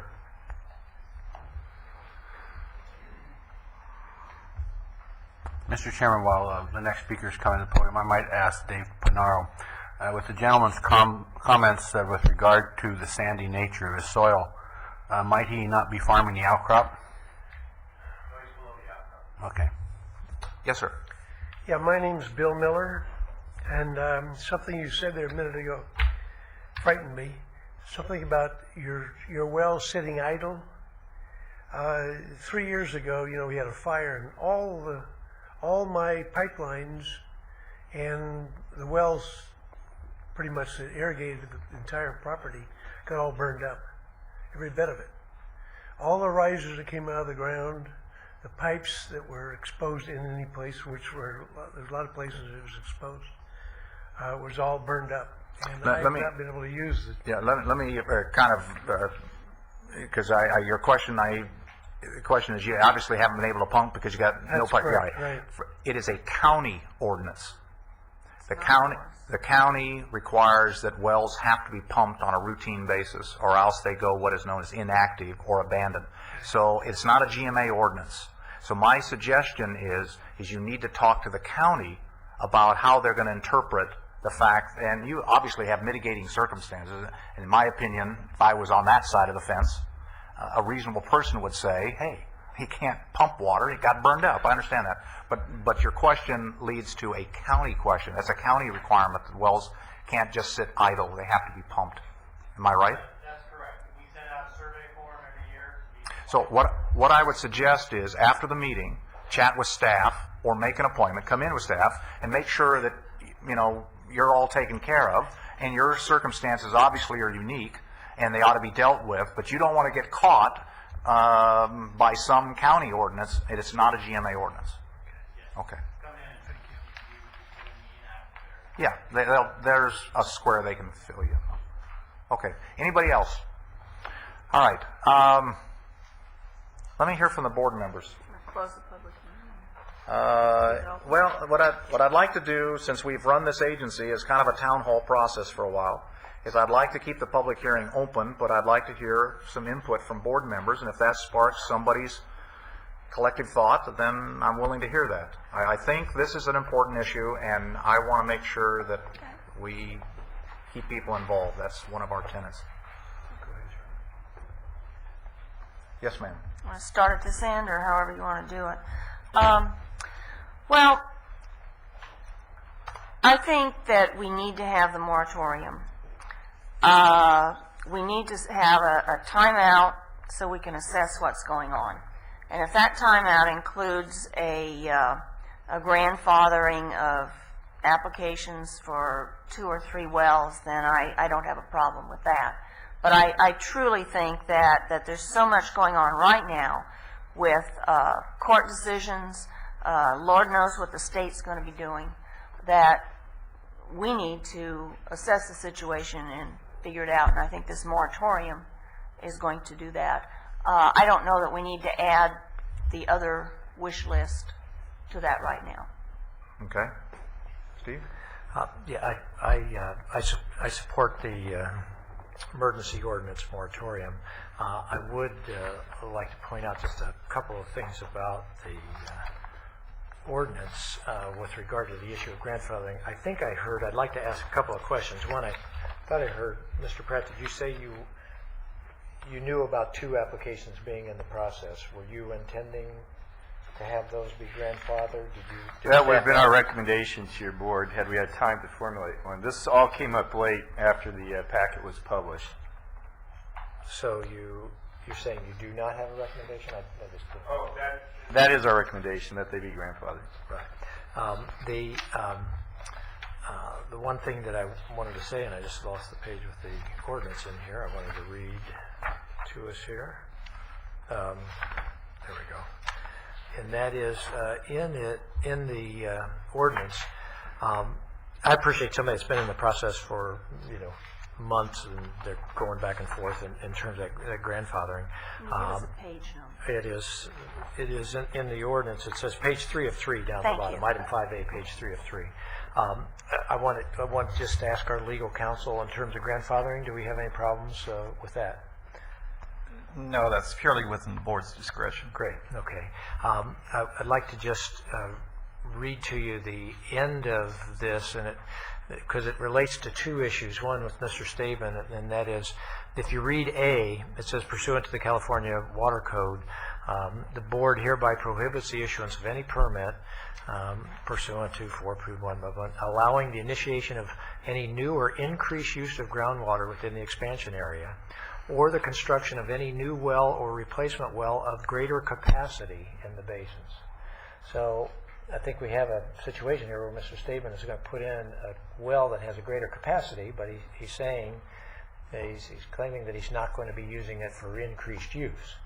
So our next line says, however, an individual may seek approval for such a permit pursuant to this by applying for a variance permit. And then in the next paragraph it says, variance permit can be issued at the sole direction of the agency, and the agency's executive director or his designee is hereby authorized to impose any reasonable conditions, modifications, or limitations in granting a permit variance which are deemed necessary to eliminate or substantially mitigate any material adverse impact on the environment, particularly including the groundwater basin.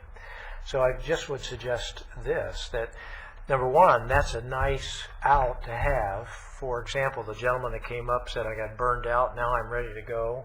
How am I going to be treated? Well, we have this variance written right in here so that reasonable situations can be addressed. And at the same time, we have authorized the agency through the executive director to be able to put reasonable conditions on. So my suggestion, since it's up to our discretion according to our legal counsel about this, Mr. Peterson's is essentially a new well, but he's been in the pipeline for some time.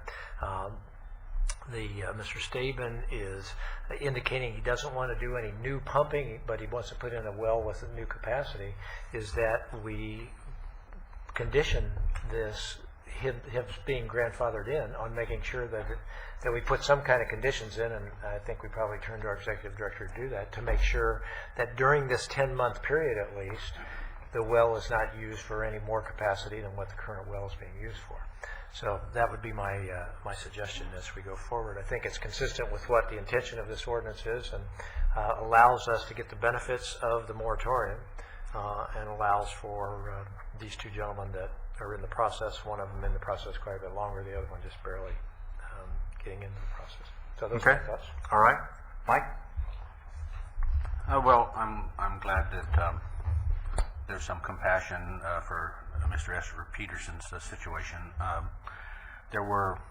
I'm a board member of Zone, and we've had other applications other than Mr. Peterson, so he isn't the only case. But certainly Zone was concerned with the direction that the valley was going, and we couldn't,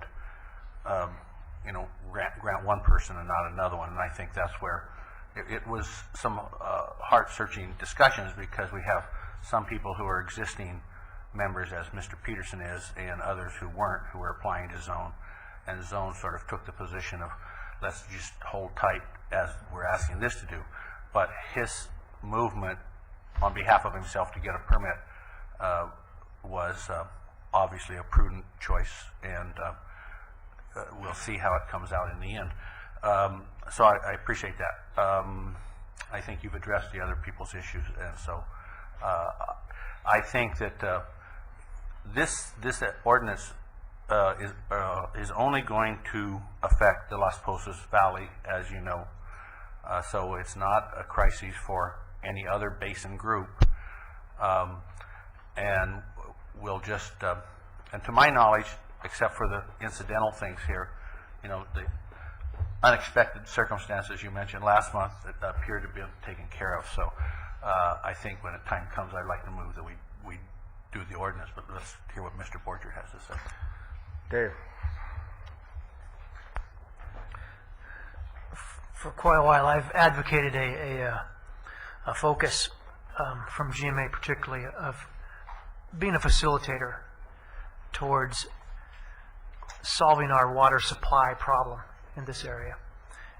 And it's not only Las Posas Basin, it's other areas. And yes, we have enforcement issues that certainly need to be dealt with. I see this timeout as an opportunity for a regional solution to a problem.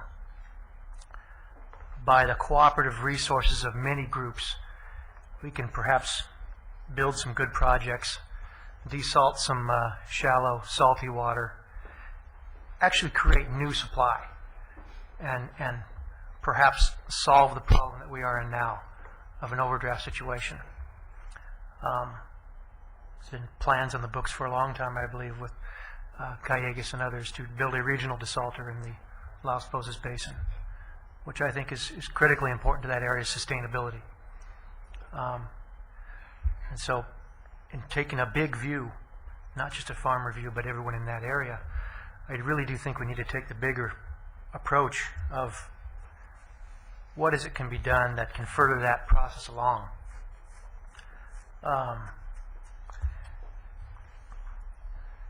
You've got a possibility of developing just a whole lot of new water that just isn't being developed now. In addition, you've got the possibility of emptying that shallow aquifer of that salty water and allowing whatever rainwater we do get to perk in, and then that will help re-perk those deep basins. Again, a win-win for farmers, for everyone in that area. So I do support this timeout. It does have a definite time period ending, and just from discussions I've had with a number of growers, it seems to me that the 4-acre feet isn't too onerous. I am leery of even the perception of a farmer publicly saying, yeah, we can live within X quantity, because the farming historically in this county has gone through changes, and my family's particularly, we've gone through the crop changes, and we're actually thinking to ourselves right now, what's the next crop? So I have a hard a problem kind of trying to put a limit or caps. That bothers me a bit. The concept of irrigating efficiently is important. And that's where I would like to see the focus put. Perhaps I'll just end my comments there. Okay.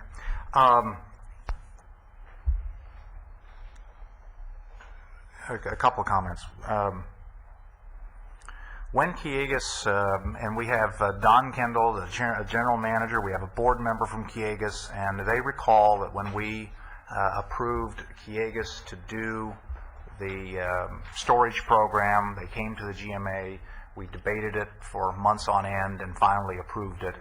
And Craig is right. I said to the folks up in that area that unless you work with Kiegas and Kiegas works with you, you could literally have the 5,000-pound gorilla at your doorstep because, let's face it, Metropolitan is a very large and powerful organization.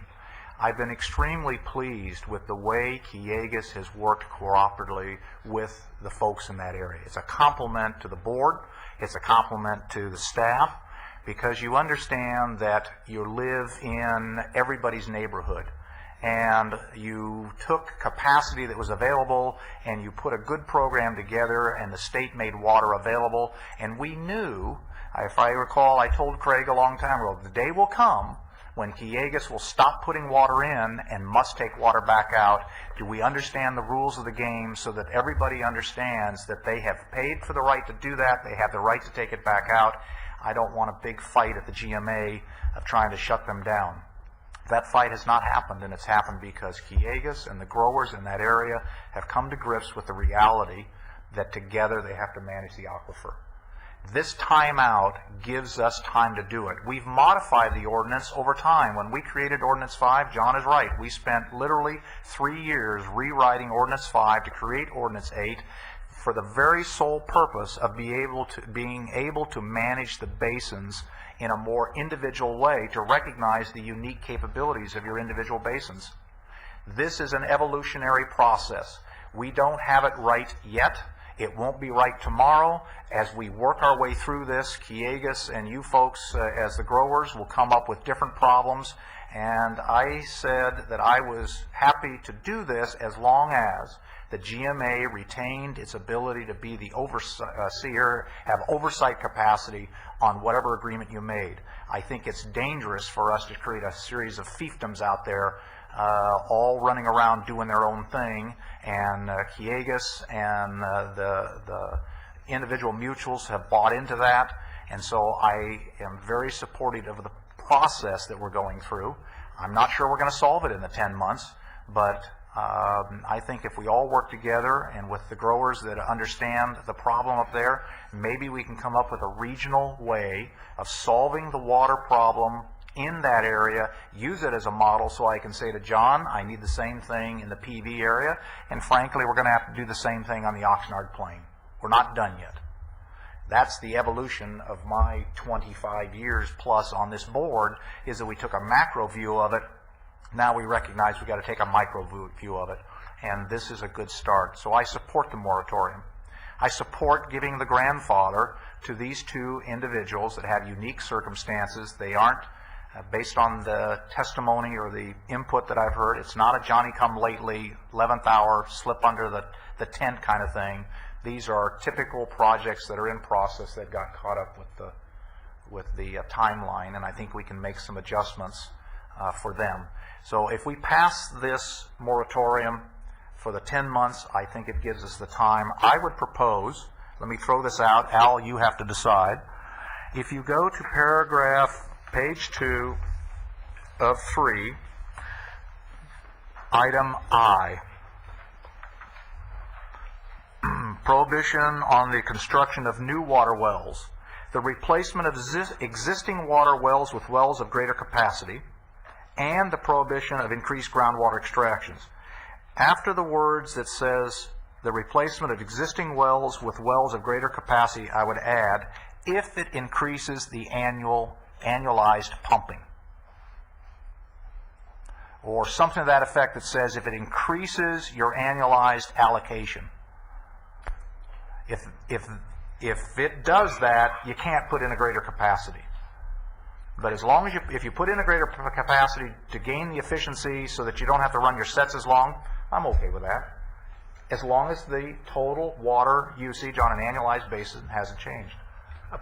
My only, number one, I get a little cautious about actually changing the ordinance up here in this situation. I just wonder if you can't accomplish the same thing by having, the agency director work out. My question is, how do you monitor that over this 10-month period of time for that to happen? And instead of doing it that way, why not do it administratively? Keep the ordinance like it is, but direct that. This was my suggestion. I thought Michael was going to make this motion. I only wanted to talk about the grandfathered position, and that is for the 2 wells that are currently what we'd call in the pipeline, if they go forward. But for the well that Mr. Staben has indicated he does not intend to increase pumping beyond what he's currently been pumping, that we ask our agency director to come up with whatever are the appropriate variance monitoring, process. Monitoring techniques to ensure that will happen with this well going in. Can you do that, Jeff? We can. Okay. All right. Well, if that's the case, then you disregard my change of the wording. We'll leave the wording as. We'll add then, where would you put in here, do we have to put it into this ordinance a statement of grandfathering? I think that's right there in B. Okay. It'll be under the word variance. Well, normally, let's talk to Al to see, but normally when we've grandfathered under other situations, we've simply identify, we adopt the ordinance, we don't change the ordinance, we simply identify as direction to staff how we want them to handle these the 2 grandfathered items that are in the pipeline. Is that how?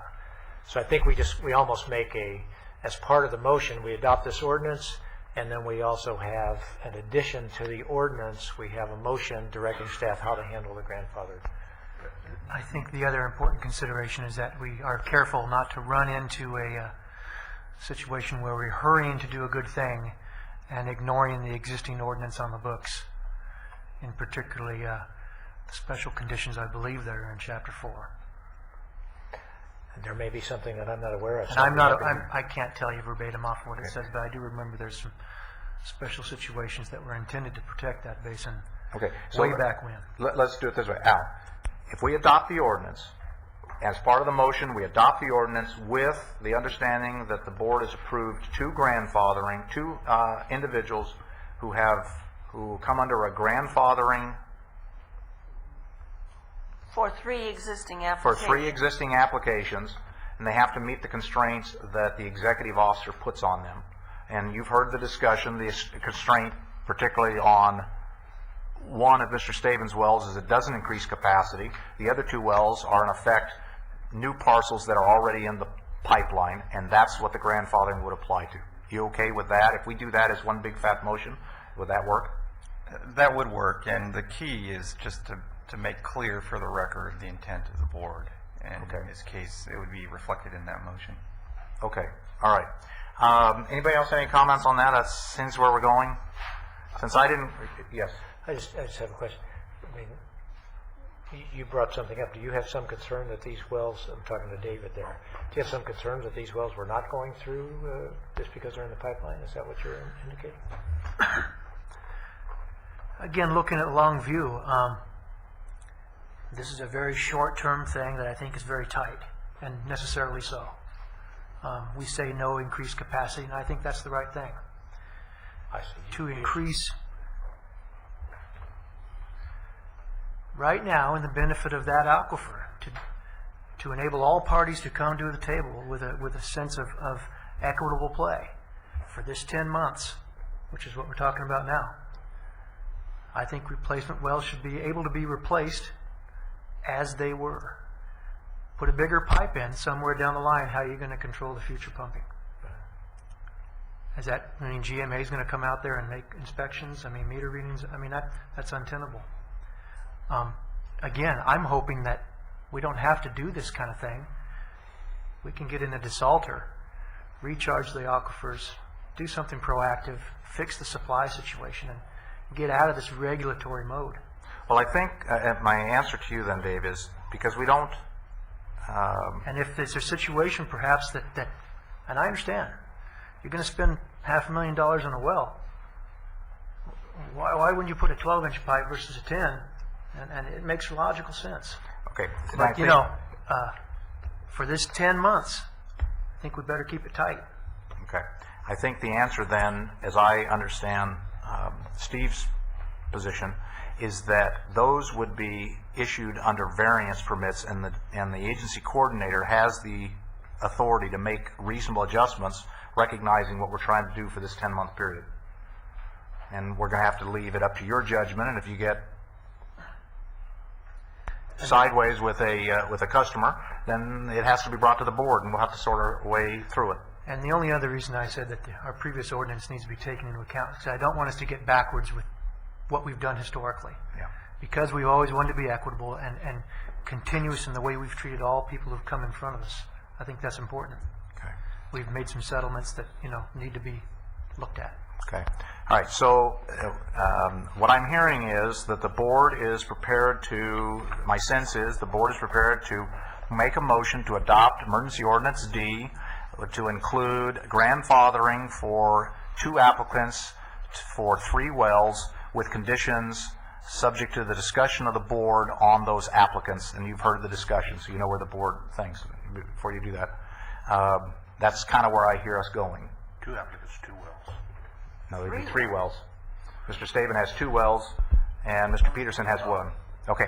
Before I do that, I didn't close the public meeting because we've tried to keep this thing as open as we can. Comments, real quick. Yes, sir. Again, I'm Esper Peterson. I didn't know I had that many friends here. Actually, I thought I was going to be here by myself. Maybe some of them aren't my friends. But You're from Chicago. What do you want? Yeah. We got a lot of friends back there. Yeah. Did you know the governor? I know. No. The former governor. Or a senator or any of them. Yeah, whatever he was. That's why I'm out here now. Yeah, there you go. But I guess the question would be that if I was going to be grandfathered, the only question I would ask that I be subjected to the same standards that have been in the past. I agree with Mr. Borchert completely. I'm just saying, as far as whatever was required of permittees in the past, that those same requirements would be put on me right now from under this grandfather. Yeah, I think the How sense. far past? Yeah. In the last year. Sir, I think the sense you're hearing from the board is that treat you the way you should have been treated as if we had never had this discussion, and that's what I'm hearing from staff. Okay. Current. But I don't know Before we pass the. When you say past, my antennas start wiggling. If you're talking about right now, we're current. We don't have the ordinance. Treat you as you would be treated if we were not passing the ordinance. Right. And that's one thing. But if you want to go back to history, that's a different thing. you can't do that. No, what I'm saying is that in the past, my well driller said, here, fill all these papers out. I filled all these papers out. We submitted them. They would have been issued. Because of the change in situation now, it was sent back and said, this, and this, and this. I'm just saying that as in the last year, however you issued whatever standards you required of a permittee in the last year, just subject me to I those think things. the sense from the board, direction to staff is, treat you as you should have been treated. Don't put up a whole bunch of roadblocks and move this thing along. As in the past year, whatever I walked in a year ago before all this happened. Well, the rules that apply should be on the data application. Whatever was happening on the data application are your rules. Yeah, those are your rules. Tom, real quick.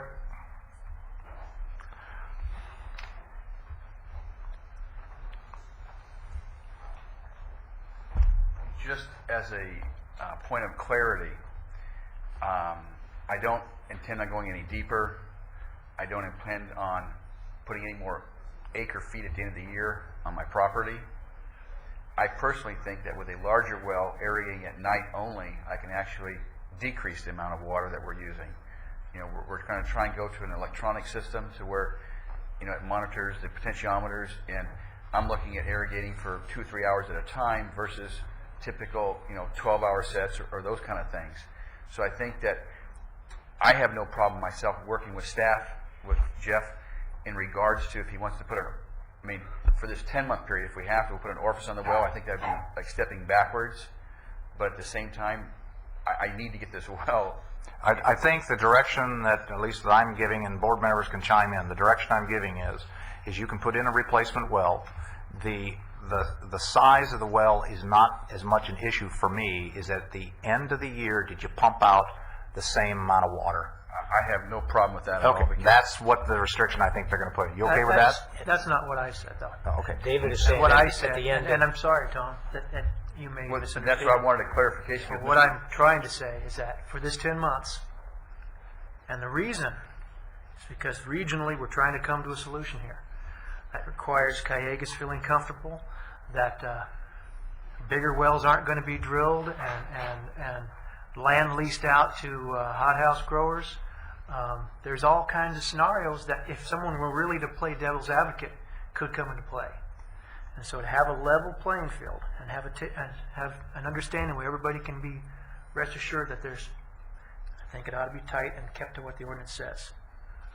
I would No be willing to increased sign a paper saying that I have no intent, I will not put it in hothouses. I will not go over my efficiency for avocados. I mean, this is not to increase my overall draft of the basin. This is to just actually lessen the actual draft of the basin. I think I can become more efficient with a bigger well. And I feel like you do. If it were me drilling the well, I'd want to think the same way. Okay. But me thinking in a different. Sure. Thinking sitting in this chair. Callegas has got a major investment in that region, and we want them there. In my opinion, we want their involvement there because it has a big possibility of solving our regional problem. But if I was to be more efficient and actually use less water to be drafted, wouldn't that be a better situation? Or Yes. Well, there would be no question, if you were going to be putting in the same size well as you're taking out,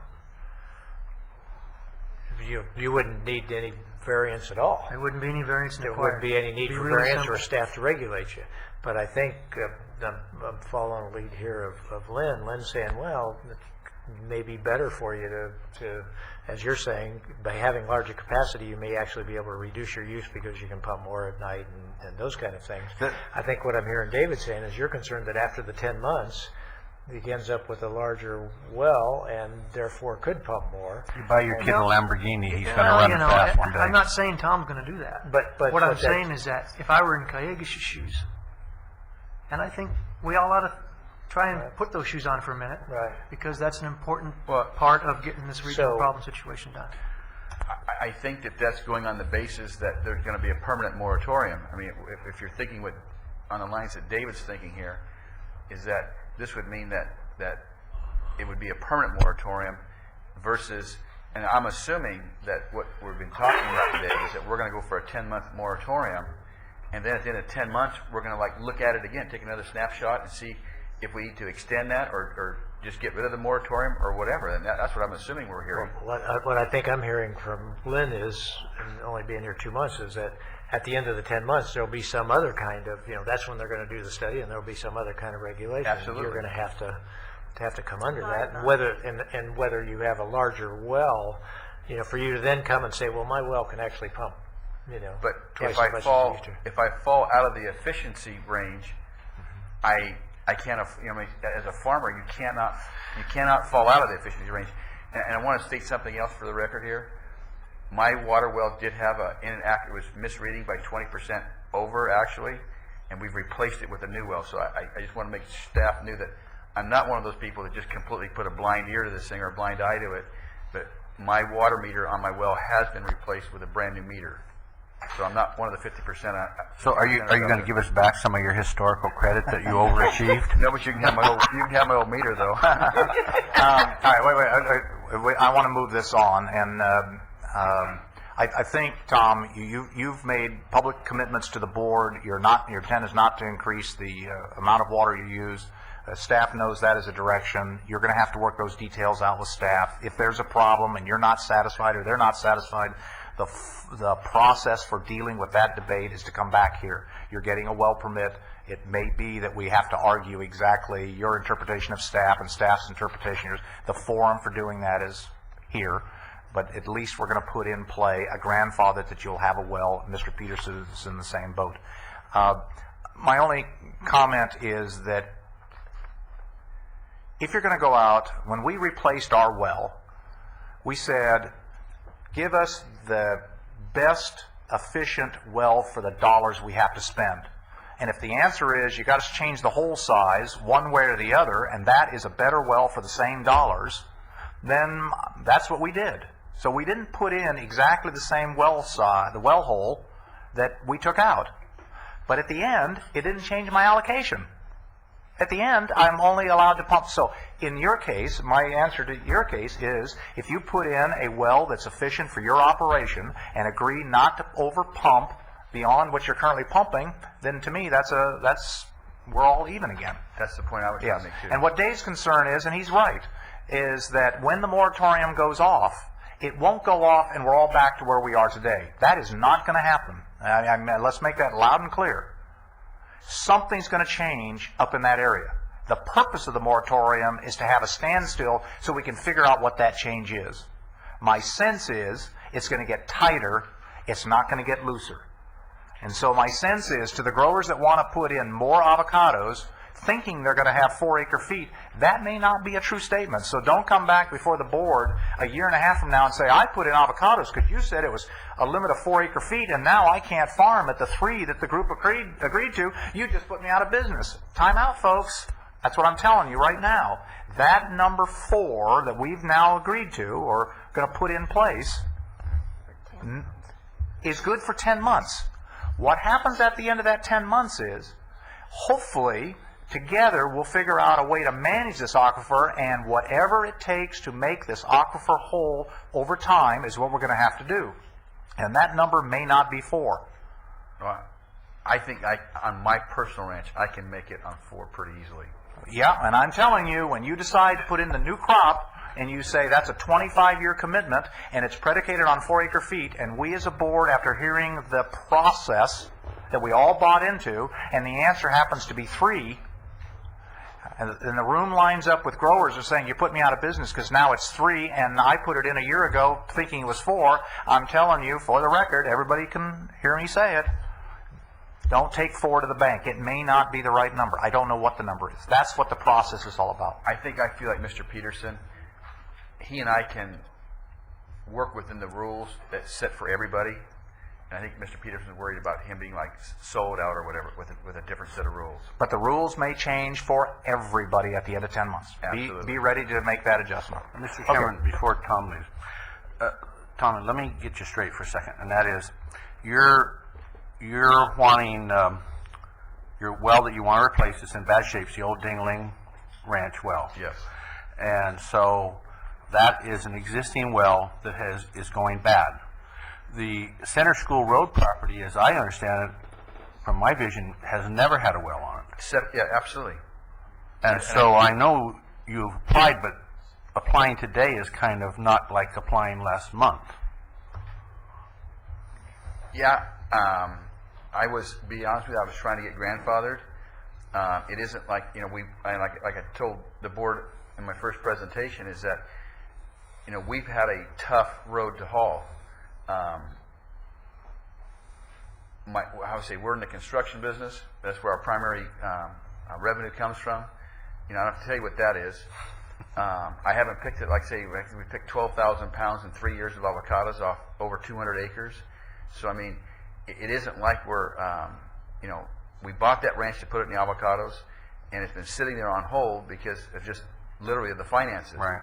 Now, do I want to put $600 out to guarantee myself I have some water there when I finally, this economy is not going to last forever. Hopefully we won't get a freeze this year or something. So, I mean, as things loosen up, we want to be able to, continue on with that dream of planting avocados just like Mr. Peterson. I mean, there's no, I think my family's been here in the county since the 1800s. We've been farmers since the beginning, and I think I'm one of the few of the family that have actually gone back into farming because, let's face it, farming is not a thing you want to make your living at. If But I had to live the on Center School Road property is an entirely new project, unplanned. Absolutely, sir. And that application went in for the first time when? Today. Today. Okay. That's, Would that have been approved if we weren't doing the moratorium? Would that application have been approved? would the application that he submitted been approved? I have no idea. We probably shouldn't have to yes at that.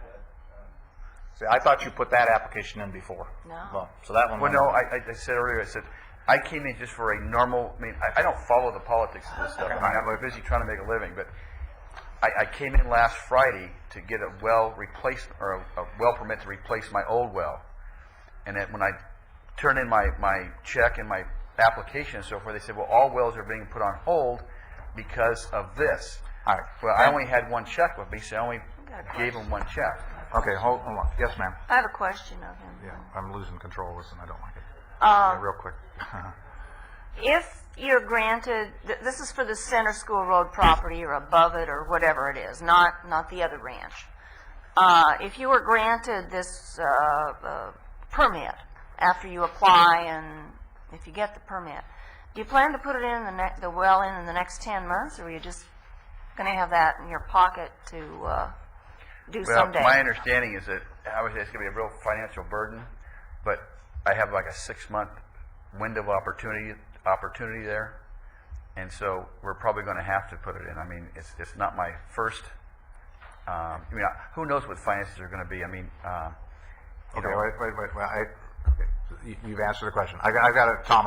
We've eaten up a lot of time on this issue, so, and it's my fault for trying to answer your question. No, I understand. You have one well permit that's a replacement. You have another application that went in. It's debatable whether you're going to put your crop in. So the question is, do we grandfather the replacement well, grandfather Mr. Peterson's well? This well is at the 11th hour, and let that one stay on the moratorium and deal with it later. Because I think that's what Dave's concern is that there's a well out there that. What do you guys want to do? Well, the problem I have, and Tom, I'm trying to be honest and fair with you.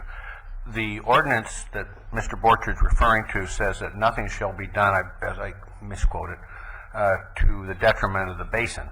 And the road, and Ms. Craven, the property we're speaking about lies just east of the Monte Vienda Highlanders. Okay, so it's the hillside just to the east of the Monte Vienda Highlanders. And so that is an entirely new planting for the whole valley. And in my mind, in all honesty and fairness, I think that puts a new impact on the total take from the basin. So that is slightly different, significantly different than the Dingaling property, which the Dingaling was Bing Crosby and Lynn Howard, and that was their property. And that's where he has this other property. So That's the existing one. Mm-hmm. Well, without throwing Mr. Peterson under the bus, I don't see any difference between my 200 acres or his 200 acres. 30 days. Pardon me? 30 days. 30-day difference. The difference, Tom, is that he's been in this process, and the application didn't come in today. What we're trying to, Tom, here's the reality. I'll say it again. The aquifer is going broke. I understand the need for a replacement well. I think that's reasonable. The moratorium, if we put a moratorium on all wells, it's for 10 months. That puts you at the table just like everybody else, where you have to figure out how to protect your property and figure out how you're going to get water to your property. The aquifer doesn't have the kind of water we think it has. We've got to come up with a plan. So that's and I'm we're all old-time farmers here, and I hate somebody telling me what I can and cannot do. I hate it when the county sends me a bill that I don't agree with, and I don't call Steve and say I'm not going to pay it. But anyway. Mr. Chairman, in the interest of moving this, I think, based on what I'm hearing at this point in time, I would suggest that we modify the motion a little bit. We adopt the ordinance, and we direct staff to grandfather in 2 of these wells, Mr. Peterson's well and Mr. Stevens' well, that is the replacement well, but not the application that came in today for a new well on new planting. I think that's what I'm hearing from Mr. Kelly and myself. So that would be my motion, and then We still also. have a public hearing. Let me. Have a motion. Sure. Well, okay. Well, a motion that I would suggest that we entertain when we close the public hearing, and that we still have direct staff to work with Mr. Staben to make sure that the well that he puts in, that's the existing well, because it will be of a larger capacity, we have appropriate safeguards to make sure that it does not have increased pumping. Okay. And if I might modify your proposed motion, you also include the fact that we stay consistent with our existing ordinances and follow the rules we've already made. Okay. All right. That's where we're heading.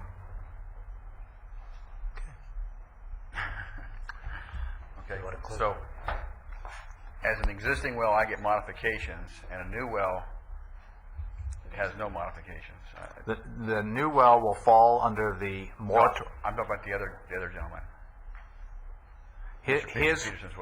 He is in the grandfathering phase, just like you are being grandfathered, not because you're being grandfathered because it's a replacement well.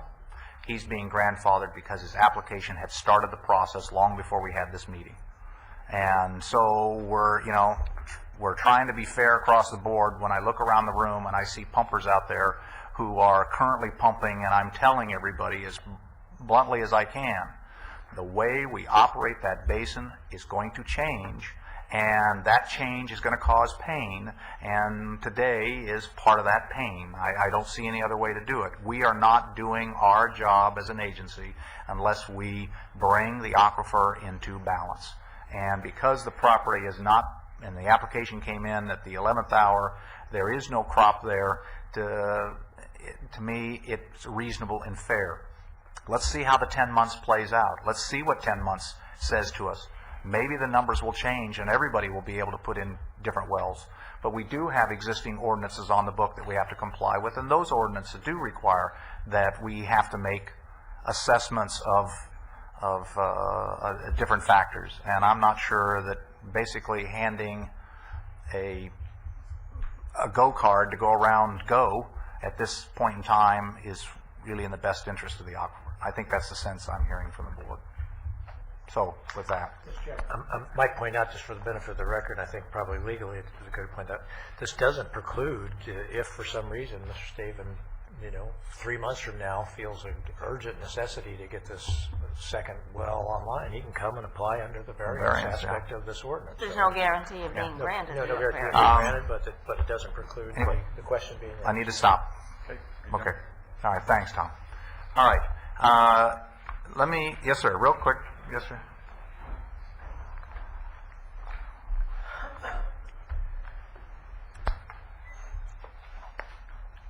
I wasn't around, of course, when this thing all started. I don't know what criteria was used to determine the size of the pumps and the wells and so on. But I can tell you this, that if you've got already in place, you've got your allocations, you've got your efficiency, and that in itself creates a limit. Am I missing something? No. It does what it does. It effectively gives you the control that you want. Now, you can sit there and say people are going to steal water, but they could anyway. So that's another issue. You can cover that when you find the person stealing. But today we're faced with the efficiency, the necessary for efficiency, and that comes because of the extreme cost of electricity and so on. And for people that have storage, many people, many ranchers are going to want to pump at night, and they shouldn't be restricted in the size of their wells if they can pump during off-peak hours. And it's really important, is I have neighbors that only pump at night because of the difference in the cost of electricity. So if you talked about somebody increasing the well size, it shouldn't make any difference.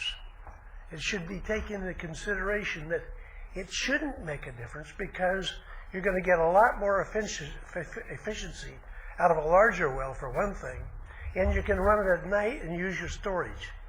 And that's the way it should be looked at.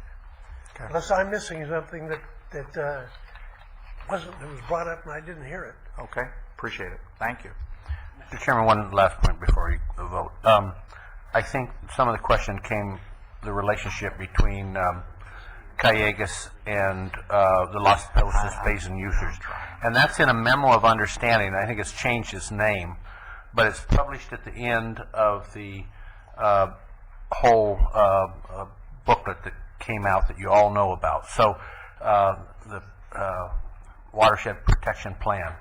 And I mean, tell me one more time the correct terminology of our management. Yeah, Yeah. the Basin Management Plan. That's okay. It's at the end of it. So those of you who are wondering how the Callegas adjacent owners' relationship is supposed to be, it's all in the memo of understanding.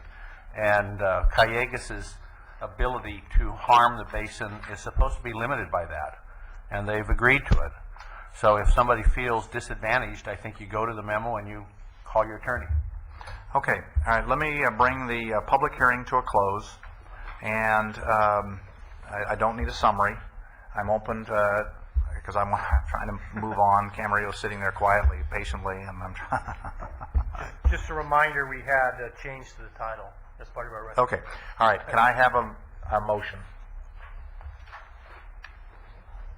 Yeah, I'll make the motion that we approve the recommended ordinance in front of us, and that we direct staff to deal with the permits that are in the pipeline in the following manner. The permit that's in the pipeline from Mr. Peterson that's been in to be processed, the permit from Mr. Staben that is for the replacement well to be processed, and with staff to set up appropriate procedures to ensure that the pumping will not exceed what the current capacity of that well has been pumping, and that the third permit that came in today not be processed. And then, David, I want to make sure I capture that thing, and that they be processed in a manner that's consistent with all of the ordinances that have been in place today, which I'm sure they'd have to be. Does that do it for you? Okay, that's the motion. And a second? And that's with the new title. County Council clear enough? And with the new title as staff gave us? The new title. All right? With the new title. Yeah. Right. Great. Okay, motion and second. We've had discussion in nauseam. All right, roll call. Yes. Director Craven? Yes. Director Bennett? Yes. Director Kelly? Yes. Yes.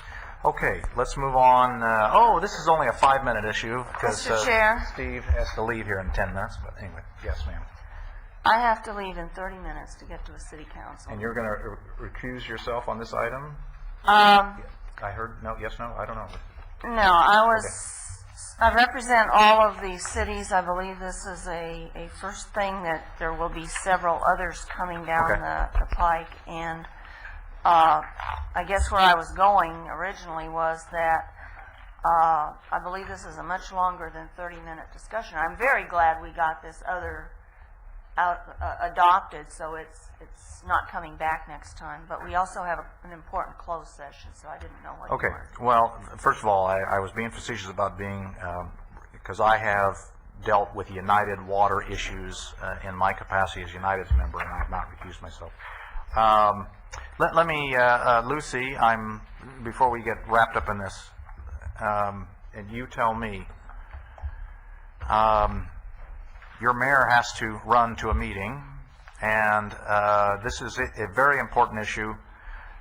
Steve has to run in 10 minutes, and we are required to go, we need to go into closed session. Tell me, and I apologize for the length of the other discussion, but it was an important issue. Where are we in the timing of dealing with this? I'm Lucy McGovern, for the record, City of Camarillo. Based on, there's 2 sets of resolutions in the packet. It's definitely a matter of time for us to kind of come together to a point where we needed to work. So another month is not going to hurt us, because then it would allow us time to let staff see if we can sort Exactly. out. I've expressed To my have that concerns to discussion. staff, what I think. We ran out of time. Okay, are you okay with that? Charlotte, We you okay? just ask them to work together then for the All next right. month, and we probably won't have in our packets what's here today. Yeah, see if we can boil this down again, keep working. All right, so that solves that problem. Everybody okay on that? All right. We have administrative reports. First, receive and file. Okay, we have a motion to receive and file the administrative reports. Second. Second, all in favor? Aye. Opposed? Hearing none, so moved. We're going to adjourn to closed session. Al, do you need to make some special announcements or anything? That the board will be considering one anticipated litigation item under Government Code Section 54956.9, Subdivision C. Okay, are we going to reconvene in open session following closed session? Yes, but I do not anticipate any announcement being made out of closed session. Okay. Rob, I saved you. I saved you. You owe me. I saved you. Okay. Anybody else have anything for the GMA? Everybody's scattering like, okay. Anything else? Meeting adjourned.